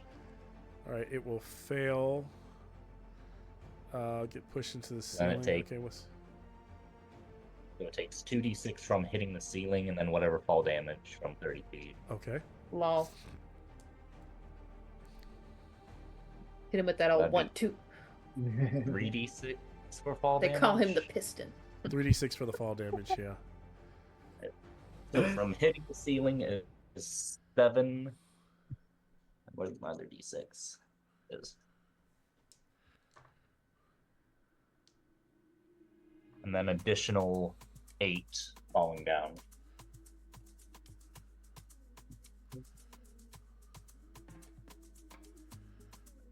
All right. Not looking And great. armor did not work on falling damage. Armor does not work on falling damage.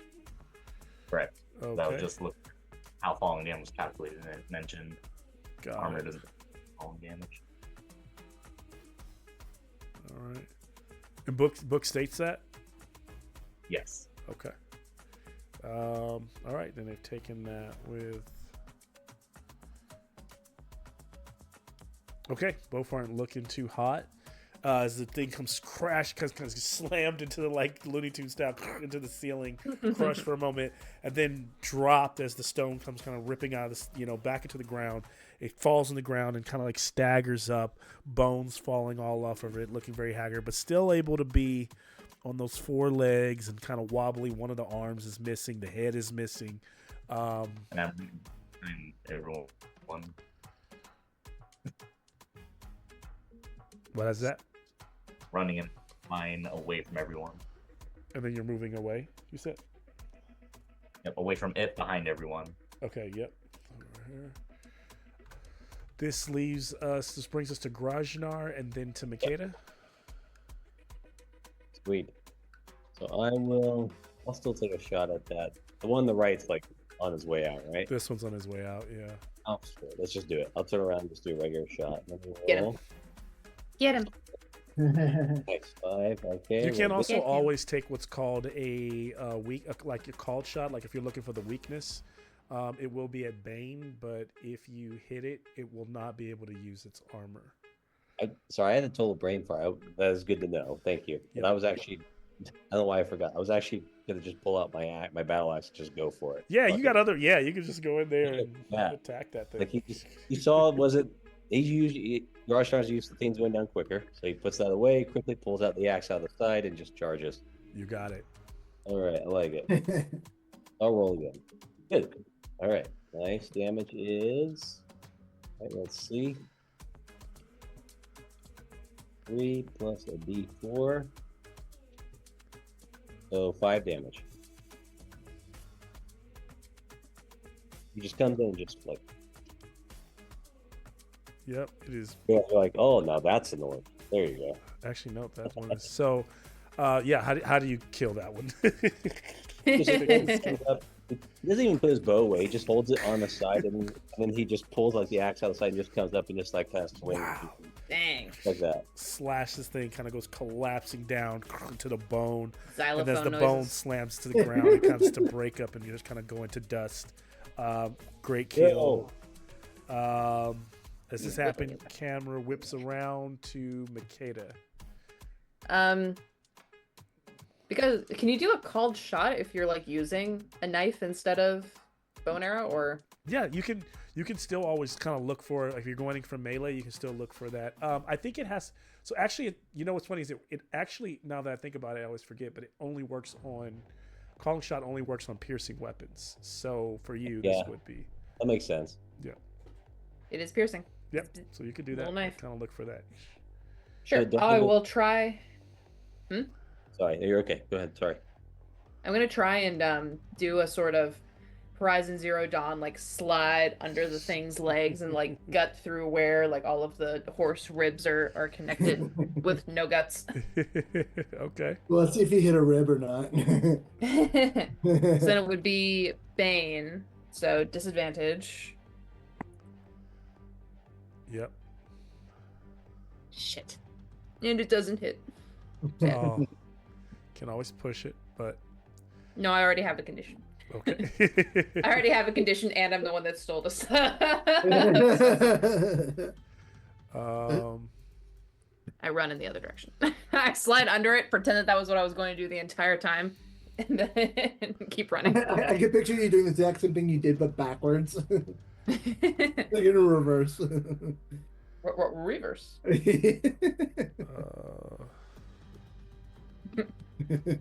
So this brings us to the next round, round 3. Makeda, you're up this time. You're kicking it off. And Oh, right, because it randomly shuffles. I'm like, I just. Yep. So you get to go again, followed by All right, Ashton. and then reclaiming followed- trying to reclaim my honor. I will try for a non-called shot, slashing at this thing's hind legs with my knife. Nice. Yes. Oh wait, natural 1, so that's a dragon. Dragon. Dragon. So here's Dragon. dragons are a couple different things. Normal D&D rules where you can double the amount of damage. That's one thing that you can do. The second thing that you can do with the dragon is force to give the creature no armor, so that you just whatever you do roll is going to be, full damage. Or you can follow up with another free attack.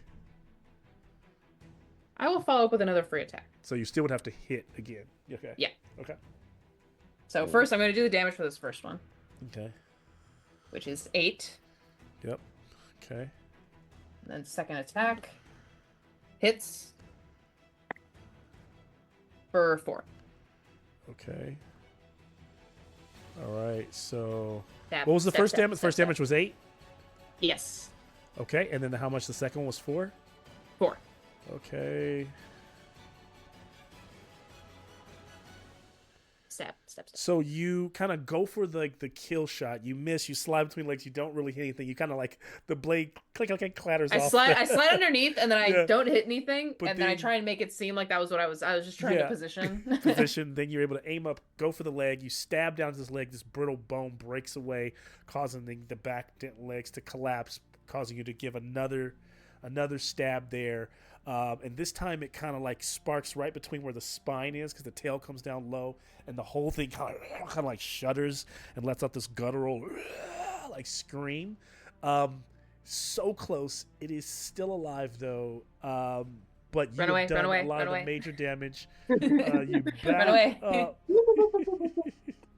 to where you're running Grusher! back to your Grusher! friends. Shoot it! Shoot it! And Kill, this kill. leaves us with Ashton is up before the centaur. Ashton, you're here.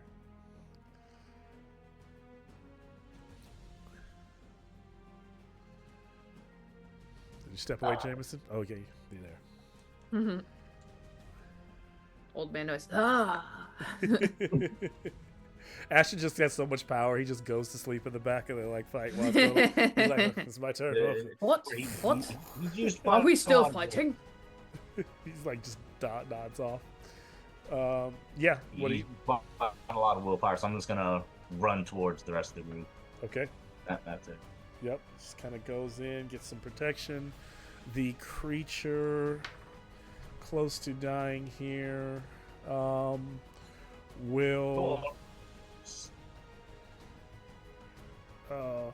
go rushing towards the group. It will ram against this wall And so it's kind of like runs through. So anyone touched by it will take 2d10. I will dodge. But Okay. You- I cannot dodge because I have gone already. So Oh, if you can't dodge because you've already taken your turn, if you haven't taken your turn, you can evade. Now, one of the great things to take when you, what my other group is learning now, as soon as you get the opportunity to take a new heroic ability, they've been taking fast footwork. Fast footwork allows you to dodge as many times as you want, but using willpower during the turn. So you can always just be light on your feet and dodge, having taken your turn. Always be Just scampering. dodge if you didn't use your action. ABS, always be scampering. Oh yeah, you're right. So you didn't use your action, so you're right. So yeah, you can dodge. So it's 10 points that it rolled of Ouch. Ouch. ramming. I'm gonna go ahead and bludgeoning dodge, Malcolm. yeah, bludgeoning damage. I don't feel like dodging. I am down to 1 hit point. So if anyone wants to keep Yeah. the lovable scamp alive, I think so. I think Grajnar and everyone else can right evade except for Makeda. I can roll to it, try to evade. So Okay, here we Makeda goes go. down. What's the what do we roll to evade? Your evade. Evade. It's your evade skill. Oh, I knew that. Nah. I didn't make it. Yeah. Evade. Where's my Matched it. Nice. So then you dodged Matched it. it? Good, good. I did not dodge it. I was like 6 Oh. over. Jeez. 5 over. The thing slams against the wall and it's like so weary. It's just kind of standing there like it gave everything just to try to run through the group. You all just happened to bunch up perfectly, so they ran through. It's kind of standing there at the wall, stunned, while the bodies are everyone's kind of stunned around each other. Yes. This then moves to. Great. I here's- failed that one. Hold on. Yeah, the rest of them Oh, actually. I got a demon on the evade. I Oh, can't even jeez. re-roll. You're just. I just damn. realized that. Okay. Yeah, I don't So I know. take the damage. Can I push to roll again? As long as you didn't get a demon, you can never push a demon. But Yeah, I yes, didn't you get can't. it. You All right, I'll can't do it push. again. Why not? Why Yep. not? Yeah. The best I guess to roll to try And to. you just have to tell me what condition. I got a dragon. Oh. All right. I'll Nice. I'll- Yay. I'll take days. Okay. So dazed, and then so now you're evade. So you got a demon and a dragon on the same skill. So unfortunately, you don't get to double those up. But I'll allow you to take an extra point against another skill. So you can mark another skill since you got a demon and a dragon back to back. Mark another skill that you want to try to advance at the end of the game, right? Because you already advance. You're already going to advance evade, so you can't get double marks against evade. Right, so choose choose another one. Can we, when that happens, can we choose just whatever skill we want to move into, or does it have to be like of the same group? Normally whenever you roll a demon or a dragon, it has to be of the skill that you rolled on. Right, But because right. he just rolled a demon on evade, he's already marked evade. But then he Yeah. got a dragon right after. Right. I'm allowing him to just take an extra advancement somewhere else. That makes sense. Oh, Yeah, okay. yeah. Does that make sense? Because since he's rolling for evade again, but he got a Yeah. dragon, so now where does he put that advancement mark? I'm allowing him to choose where. Yeah. I'm asking because I did that in this game too. So I was, On the same where you got the back to back on the same one. Okay, then you Yeah, just choose I a think it different- was a spot hidden. Yeah. Okay, so then you would just choose a different skill to add one advancement marker to. Alright, cool. Okay, so then looks like we are top of the round with the creature going last. So if you guys don't kill it, yeah, this is on you. You should have this Nah. in the bag. Wow. Kazan We deserve is to die. yeah, Down yeah. here on the floor with 1 hit point, Malcolm. That sounds like victim blaming. During Kazan, you are up. I'm down actually from the. Or You're you actually allowed- like you're making death rolls. Yeah. Okay. Oh, shit. I didn't know. No. And you minus your did you all minus your armor as well? Like, because I don't know y'all getting really. Yeah, I only had like 3 hit points left because I'm out we here did- in when we did the loads, rest, Malcolm. we forgot to rest. Like we just Gotcha. continued. You guys going. continue. So I So, never yeah, got you guys to heal. you guys probably need to find a room or something down here. Yeah, but okay. So then you're down. So then you're gonna make a death roll. Okay. No. This is my first death roll ever. So It's going to be based on your constitution. So you're going to look at, you're basically unlike D&D where it's always a flat, it's always going to be a 10 or more, right? This is Yeah. going to be based on whatever your constitution. So if your constitution's a 9, it's a 9 or under. If your constitution's a 16, it's a 16 or under. So based on what you put for Awesome. constitution is how good this is. Roll the demon. What the fuck? No. Are you Um, serious? Yeah. I hate this style. Unfortunately, a demon is not. I don't think a demon in this game is 2 fails. Like, so it's just a fail. Okay. Okay. I'll go ahead and mark that down. Now that unfortunately also does not mark an advancement on any skill, because it's just constitution. That's fine. Okay, so so he's drowning in the darkness. One thing you can do on your turn as well, you have failed. You can choose to try to rally yourself, or your group can try to rally you. Your group someone on their turn could try to use a persuade to get you up on your feet. But I believe for yourself, you can use willpower. So I can't because I failed an evade roll. So I already used my action. Right. Oh, yeah. No, we're top of the round. We're top of the round. This is a Oh, breaking round. okay. So then, never mind. All right. I didn't. So let me see if you were. I'm just trying to see so you guys understand this because it's different from D&D. If you were dying, it would be.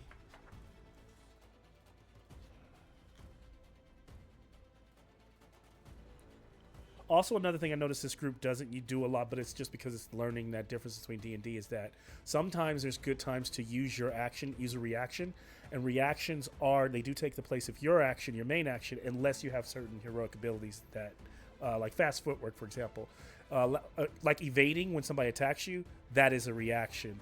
You can also parry if you have the right weapon, and when you parry a weapon, if the action is parryable, and you succeed with a dragon, you get a free attack. So sometimes the parrying is a good move as well. But let's see. Critical hit, serve targets, death. Okay. Rallying, another player character within 10 meters or 30 feet can persuade you to rally to keep fighting despite having 0 hit points. This does count as an action. If you rally, you can continue acting as normal, but must keep making death rolls as described.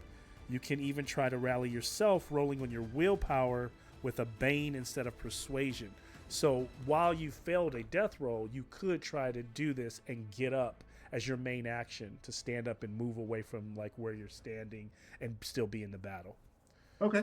The danger of this is that you do bring a lot of times if there's a lot of monsters on the field and you're still in the mix of it, a monster can attack you, and for every hit, it's an automatic fail to a death roll. So Yeah. Okay. So it's a bane against what? willpower.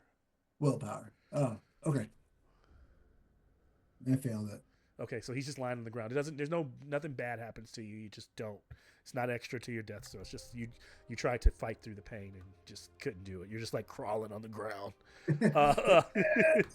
Yeah, because like unlike in D&D, like always hard ground. Yeah, D&D assumes that when you get hit 0, you're like unconscious. Like this is more like you're fighting through the pain, but you are dying. Like you are on your way out. Why am I always dying? Yeah. Let's see.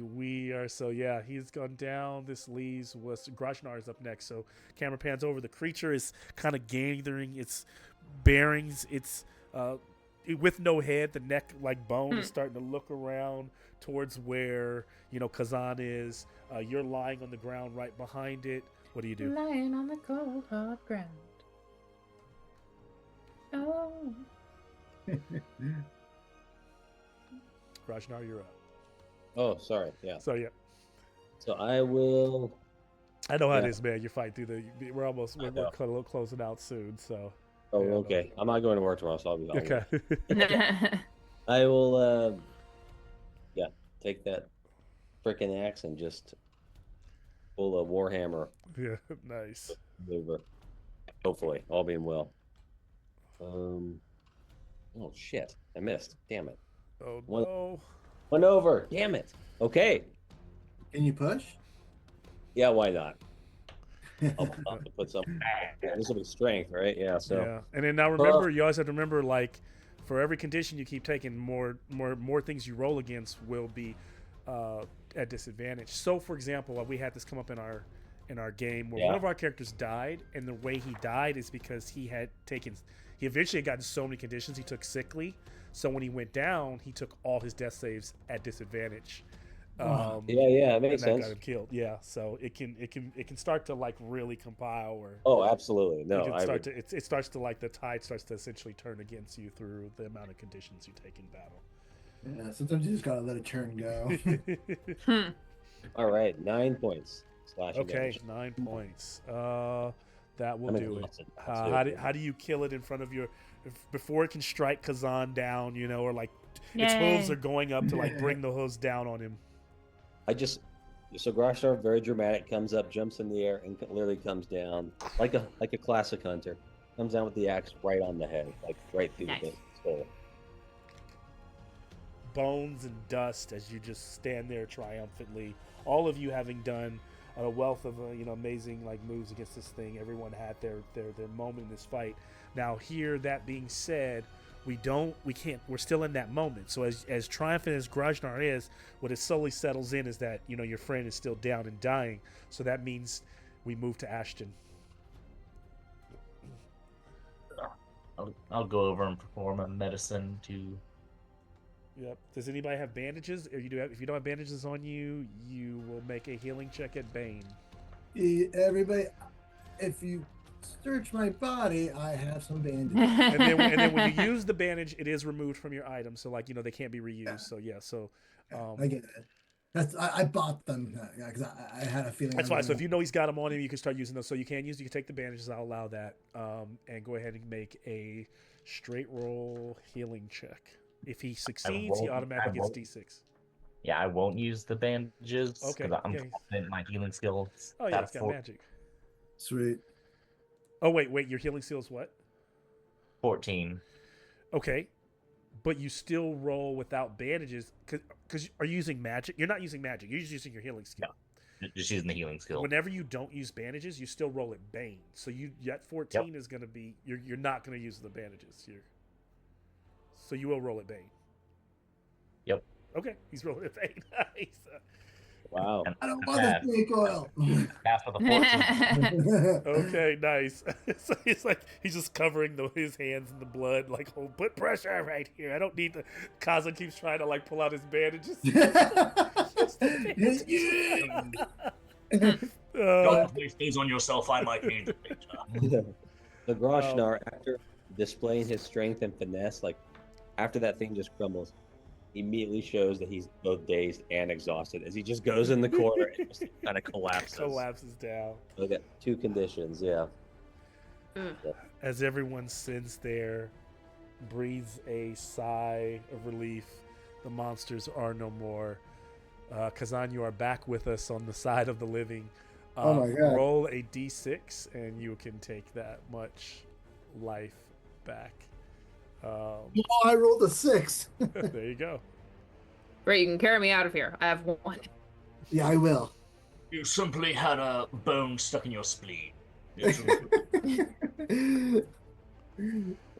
So as often, these kind of moments can feel, we rarely get these moments when we don't, with dungeon, delving is that, suddenly you find yourself in a place where you're tired and weary and everything is unknown around you and you don't know what rooms are safe or if you're in a safe environment. And so I think the group has some interesting choices to make here. Do they stay in this room? Do they go to try to find another room? Do they feel that they're clear? Do they Upstairs. Do they start to look around and explore and find out what is going on in this actual ritual space? I will say, Upstairs. I will just in general, because of the fight, I think there would have been a lot going on to where your natural like perception would have been kicking in. So I will take at least one awareness roll, not spot hiddens, you're not investigating. I just want awareness rolls from everyone to see if there's anything that they took in from the combat about the space that they're in. I took in nothing because I am dying. Kazan passed. Okay. 18, so that's a nope. Okay. I also got an 18, and it was also a nope. 19. Nope. Nope. Now I'm rolling like I'm in other D&D. So Kazan, as you're standing up and you're holding your side, Kazan's just, I can see. He's just breathing through a paper bag right now. You realize, you do notice that like these two, like as you stand over the pit, you can see that down. It's dark in there. You probably have to, even with your hyena vision, right? It's so dark in there that you probably have to throw a torch down there. But you can see the glint from a little bit of light that there are that it goes down maybe a little less than 30 feet, and you can see the glint of kind of like the white bone, that's down there. Like, so the whole pit appears to be covered in bones. And then the two columns on either side appear to have, like I said, that deity that looks like Elohim, and then these kind of sarcophagus. And they look that you look closely, you can see that there are hinges on them where they would have been opened at one time. And one of them has like jewels embedded in it that, saying jewels around Makeda, but they're embedded in it that are like a green, like almost like emerald rubies. And then the others are like blood red on the other sarcophagi. So like the green and the red. So there's some kind of correlation between there without doing any further investigation. Port, starboard. And that's what you got. And then you got the hall down here that's kind of mirrors the hall that you came from in terms of the way structure and everything, kind of the way it looks. But otherwise, yeah, what are y'all doing? Y'all, I'm sure y'all Bleeding. heard Thassa is also very hurt. She's holding on like a couple of hit points. Dude, She's like, oh, we got work. yeah, brutal. Can I use my bandages on the injured? How many people need? Like, we should probably take like a long rest, or I guess what is it? I say we go upstairs and we sleep in this terrible murder lady's bedroom or one of the other bedrooms upstairs, and I say we sleep. So head back to the. Not her, but I'm not in the best condition. I'm exhausted. Makeda curls up in the fetal position on top of that stone table. Yeah, I mean, how are you looking, Makeda? I am looking like 1 hit point. Okay, so I'm gonna just look at Ashton and be like, how's Ashton looking? Oh, he's fine. Okay. Untouched. Yeah. The Iron so Grandpa. I'm Kazan's just gonna look at Ashton and be like, Hey. maybe we should just camp out here. Do you want to take shifts watching over everybody? If I must.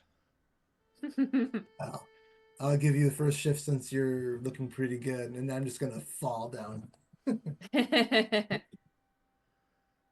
Makeda's like almost drunkenly like concussion trying to write in her journal before she passes out. So they're gonna All rest smudged. they're gonna rest right where they are. Apparently. I mean, Grajnir is just that he's like laid out because he's exhausted. Hey. McKenna's already laying down, going to sleep. I think that this might be. I don't know if we're gonna be able to move everybody. So the Earth Pillar spell lasts for an entire shift. So I'll block both doors. Do you have enough Nice. willpower to do that? Yes, I do. Okay, so you're putting a pillar. Grandpa. So you're Nah. putting a pillar. Oh, on nice! That fits perfectly. And then Cool. a pillar on this side. I take it. It was meant to be. Yeah. Okay, well, right now all you have to do is watch the pit.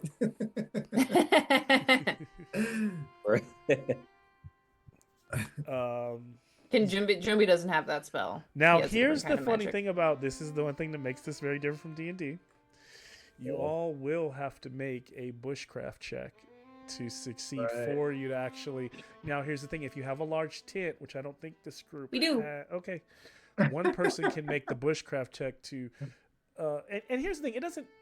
Here's the thing: I guess you could make a set of the tent. I guess the tent is how important is the tent in the grand scheme of a dungeon? But I guess that would help. So yeah, I was gonna say either way it gives you the advantage, but it gives you if you get the tent set up, then everyone gets a boon on their bushcraft for getting comfortable. So that person probably who sets it up probably should have the best. I'm probably thinking it's Grajnar. Or is it not? I have a 14 bushcraft. Well, I have a 14 too. But I'm also at 1 hit point, so story-wise, it would make sense for Grajnar to be the one setting up the tent. Yeah, but Grajnar has 2 conditions, right? How many conditions? Oh, do- that's true. Oh yeah, will any of them? Here, I can do So it. I it's can do it. like- Will I can either bushcraft one it. affect your bushcraft? No, intelligence. No, Okay. I don't. No, I'm not. Yeah, because that's angry. Okay. He Well, he is I don't know. Angrily. he has set up I'm always camp. angry. Can we I'm- help it? Can I put up the tent though? You know? I gotta give up my role and put it towards her. Yeah, we're okay. We're good? Yeah, we're good. Yeah, 4. Yay. All right. So yeah. do we still, so with that, we still have to roll bushcraft, except now It's at Boone. Yeah. Okay.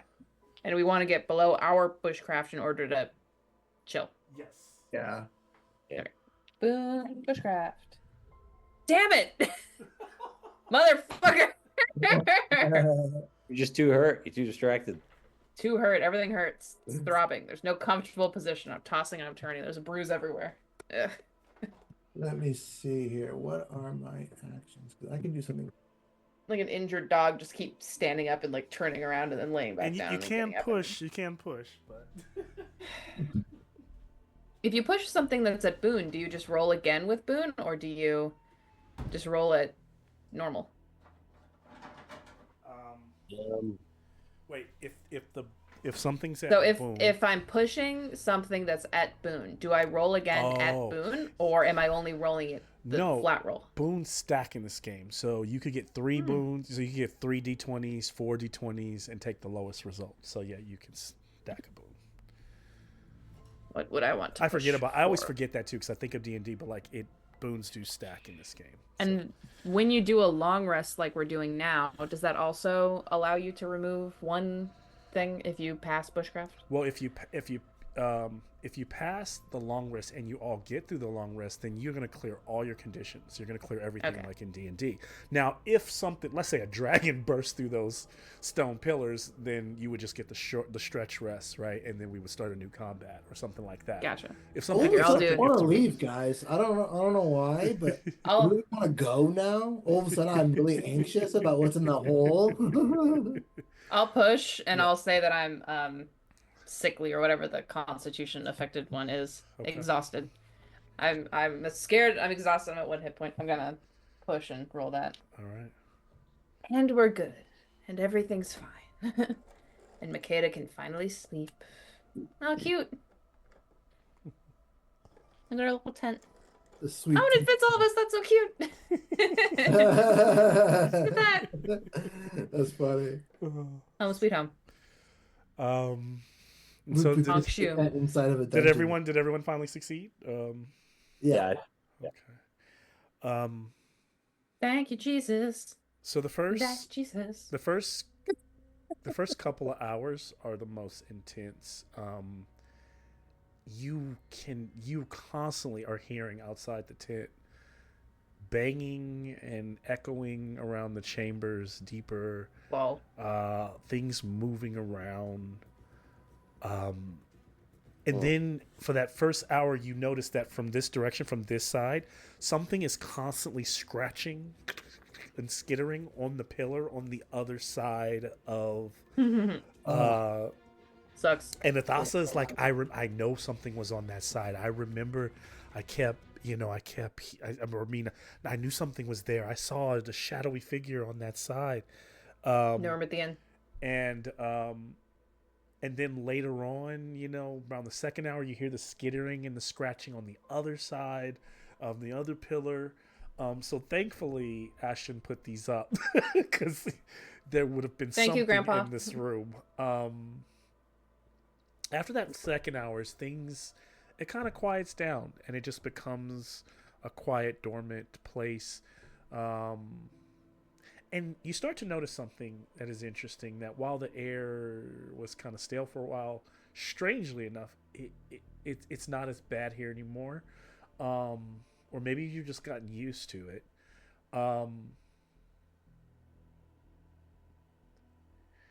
And while it doesn't make any sense, you every now and then feel like a breeze run through the chamber, as though there's some open air source nearby. I'll stop here to say we can either fast forward straight through this, this moment, but also since it is a moment where they're taking a break with each other, is there anything that they're sharing? Is there any role playing to be had in this stretch? They're about halfway through their stretch right now. I mean, not stretch, but their shift rest. So sorry, confusing everybody. Stretch is 15 minutes. We're well into a shift right now. Okay, Makeda is asleep. Resting. Honk shoe, snork mimi, snork mimi. little hyena leg kicks at a certain point. Ragnar, he sleeps, but he's a little more rested. He's hearing the noises. He's ignoring them, but he pulls out his pocket. He pulls out a little wooden figure. You can't really tell exactly what it is, but it looks to be like some kind of personage, humanoid. Pulls out and continues to carve it. Deep in thought. One cracked eye. Close eyes. What's he carving?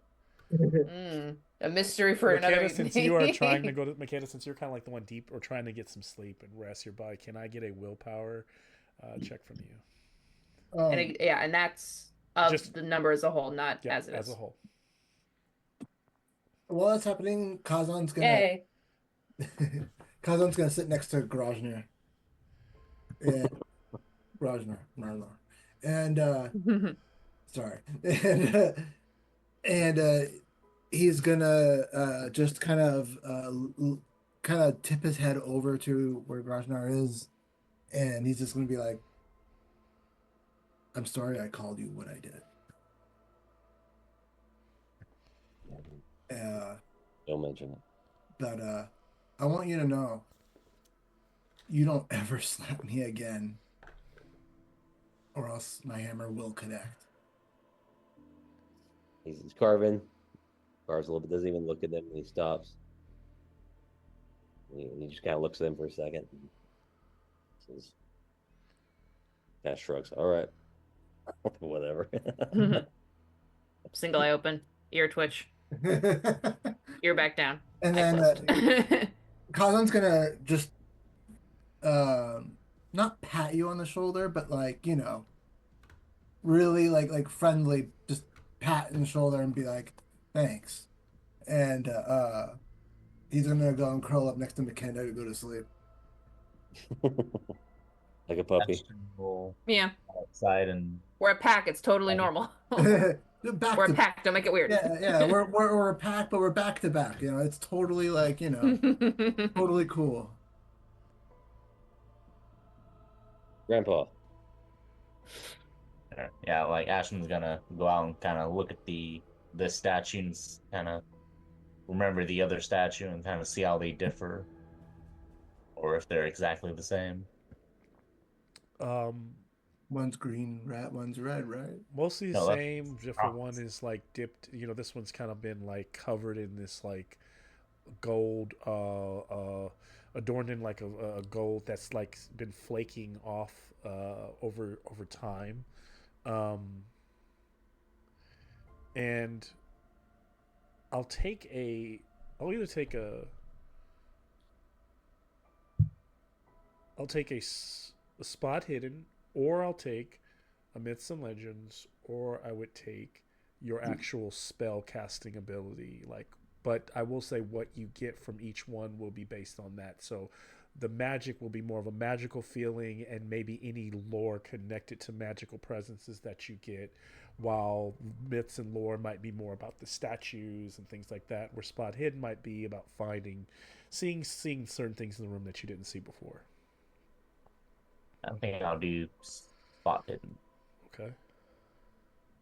That'd be 5, so that passes. Okay.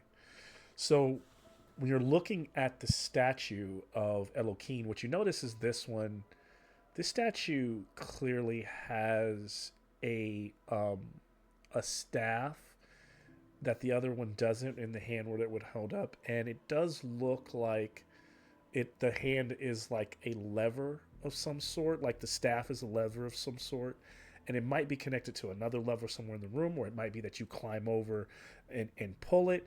But you can see at the base of the statue underneath that if this thing was to be triggered, you can see where stairs would protrude out of the side of the column, and they would technically spiral down into the pit. And And along with that spot hidden, because you're starting to like look into the pit. Do you have any kind of light magic, like that's like a magic trick, or that you can create more light in the space? I know the sconces or no, Not unless heat and chill creates an actual flame, but it doesn't. Your fire would. You could light a. I'll say what I was wondering is kind of be more narratively accurate, but I think to get what I'm thinking you're seeing is your keen, even with your keen elven eyes. What it is you don't see a passageway, but you know there's a passageway in the tent because you feel like a brief chill of like wind that runs through. And then one thing you notice from the sconces that are on the wall that are dimly lighting the room is that the pit is full of bones. But something begins to stand out to you because these were and there's red stains around it that's starting to let you think like this is definitely blood. Think people were sacrificed here. And so what the wizard in you believes is the way it lines is that you'd put one person in the red coffin, you'd put one in the green, and the person in the green coffin is getting healed by killing the one in the red. What are you gonna say, Makeda? No, I'm putting the math lady meme Yeah. right now where I'm like, right, yeah, so you put him in this one. Red means bad. Yeah, Red it means makes die. sense. Makes Green sense. means good. Green means Physics, heal. science. And maybe that kills him, and then maybe that pit. Your initial thought is where all the bones, where the bodies go. But one The thing that acid you pit. don't see in the pit, Ashton, is you don't see any humanoid bones. You only see It was all nightkin. animal bones. There are no. Well, Nightkins are all humanoids, so like technically you should see like orcs bones and goblins and things like that. But like it's hard at first to tell, but when you look closely, because some of them they pass, but you start to realize none of those bones that you are at least readily visible look like a humanoid figure. So something, and so that's what you. So clearly, you learned a few things. There's a passage down there. You know a little bit more about how this ritual might have worked, but then there's also strangely no connection seemingly between the bones of in the pit to being Nightkin. Do with that what you will. yeah, he'll chuck to himself because of the earlier comment. Like, Yes, it takes a good elven researcher to find the truth. Sure, Grandpa. Let's get you back to bed. I'm tired of this, Grandpa. and then he's just curious if the green gems are actual elven crystals or just regular green gems. One thing you can clearly spot from afar, you can tell, Ashley, without rolling, these are clearly not real elves. These are gems. They're worth monetary value, or they are valuable. They are treasures, but they're not elven. Yeah. Because he's going to be on the lookout for that whenever there's gems involved. Like, oh, is that an elf? Which makes complete sense. And then, what did you get for that willpower, Makeda? I passed. Okay. So, Makeda, you kind of start to fall into a sleep as Kazan kind of snuggles up next to you in your little, like, dog pile that you always, I imagine, having. Excuse you, hyena pile. Hyena pile. we call it a giggle pile. Yep, the giggle pile. And as you sleep, you see a room, and you feel like in the room you're drifting down a hall, and as you're entering a room you're opening, a woman is sitting at a desk, and she like kind of she's writing frantically, and then she turns to look over her shoulder at you entering, because like, you recognize that ghostly blue visage of the woman that you saw before, that kind of middle-aged, very fair, elven woman of nobility look at you, but as she looks back at you, you're almost like, it's almost like a shock, and as this kind of power rushes through you, and then suddenly she's like not at the desk, but she's directly in your face, and her eyes are like blazing, and her hair is like blowing, and she says, "Tell my story," and you like sit straight up in the tent for a second, and then it's gone. With that, it's probably around the same time that Ashton is kind of tipping his hat and coming back inside.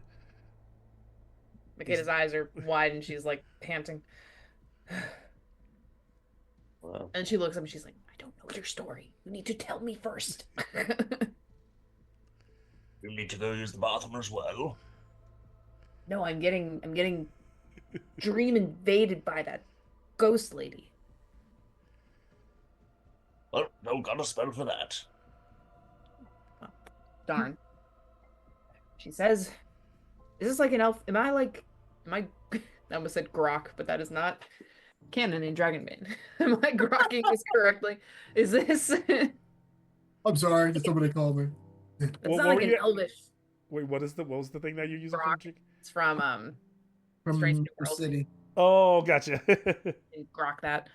You know, it's is this like an elf thing? Am I not getting? She's like, wait, she said the ghost in the dream said, tell my story. Yeah. But not tell my true story. Tell my true story. Yes. Okay. I thought I was about to catch like that the mirror ghost was a different ghost, like of someone she killed. Because she said, tell my true story. But is this like a secret elf thing that I don't get? True stories? I like code, elvish code for lies and stories. Like,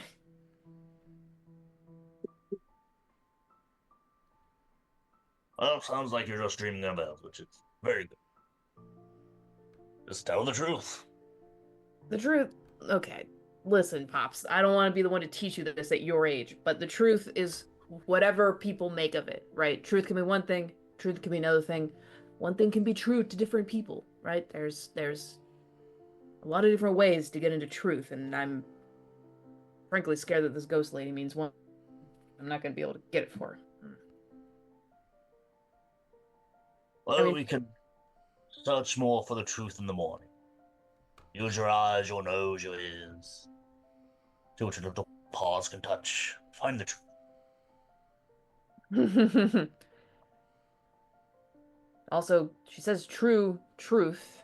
I don't know, not to read her personal story with a certain bias, but I don't exactly think Murderer of Nightkin is the true story she wants me telling. Well, I did find something else out, but I'll tell you in the morning. No, wait. He's like, all right, he's asleep. Makeda circles a little bit.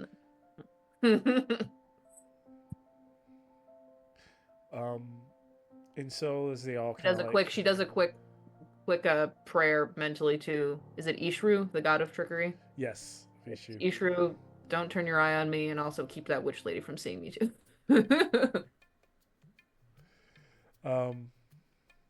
And so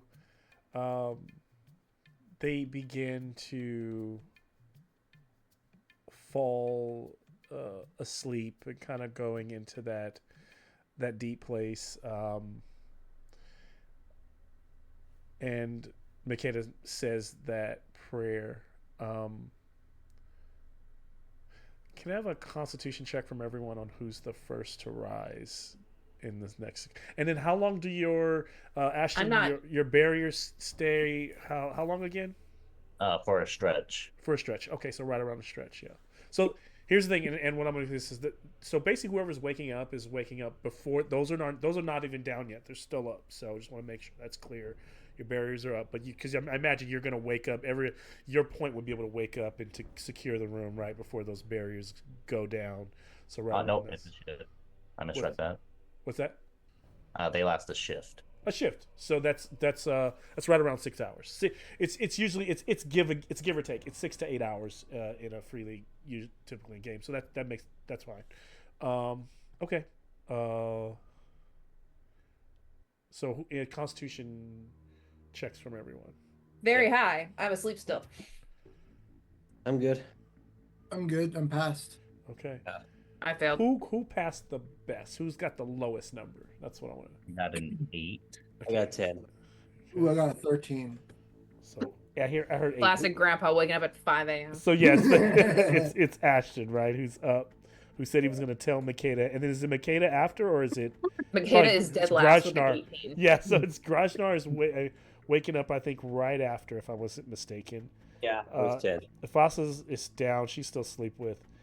But it's as Ashton exits the tent, and not really feeling like what time it is, almost feels like it's the same amount of time. What you do notice is that in the night, in the few hours that you slept, all the sconces are out, so it's pitch black in the room, and your pillars are still up, but you feel like there's you get the weird feeling like you're being watched.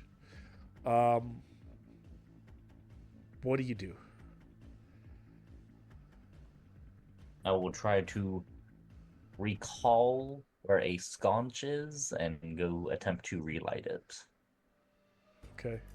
I do have a flint and steel. So through the dark, kind of feeling around, you light a sconce, and as you turn around, and Grajnar is exiting the tent. The room lights again, and there is something standing there in the room with you, hovering near the tent, unwavering but not moving.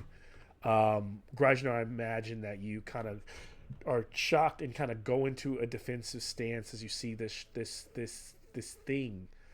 Only the way I can describe it is a very large behemoth, a large construct, with a faceless exterior, except for two slots that you might consider areas where there would be eyes. And the strange thing is, when you look down at its feet, it is floating about half a foot off the ground. It is doing nothing. It is saying nothing.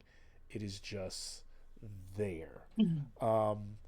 And if we're in alchemy, I'll just share an image of it.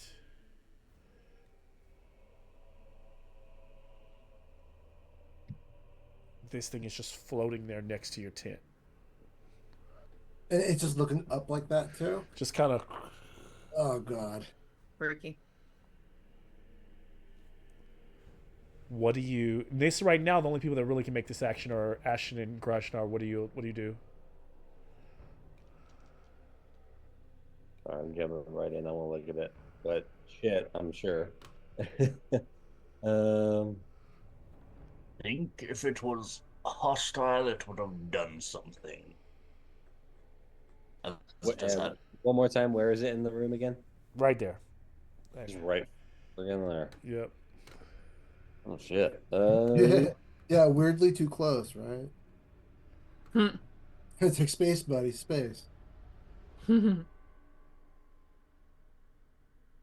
So I'm just. Yeah. Where are you, Ashton? From me? I'm right next to you. Right there. Okay, cool.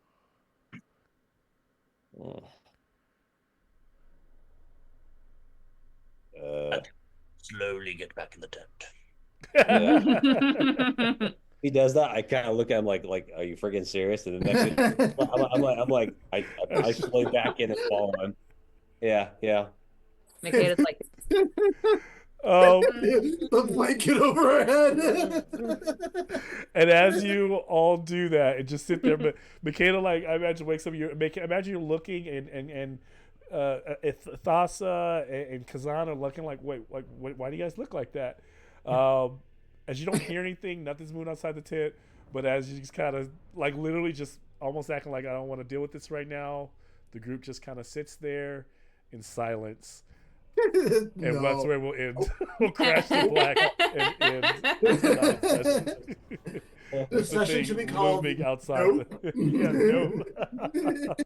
Need to have a guest.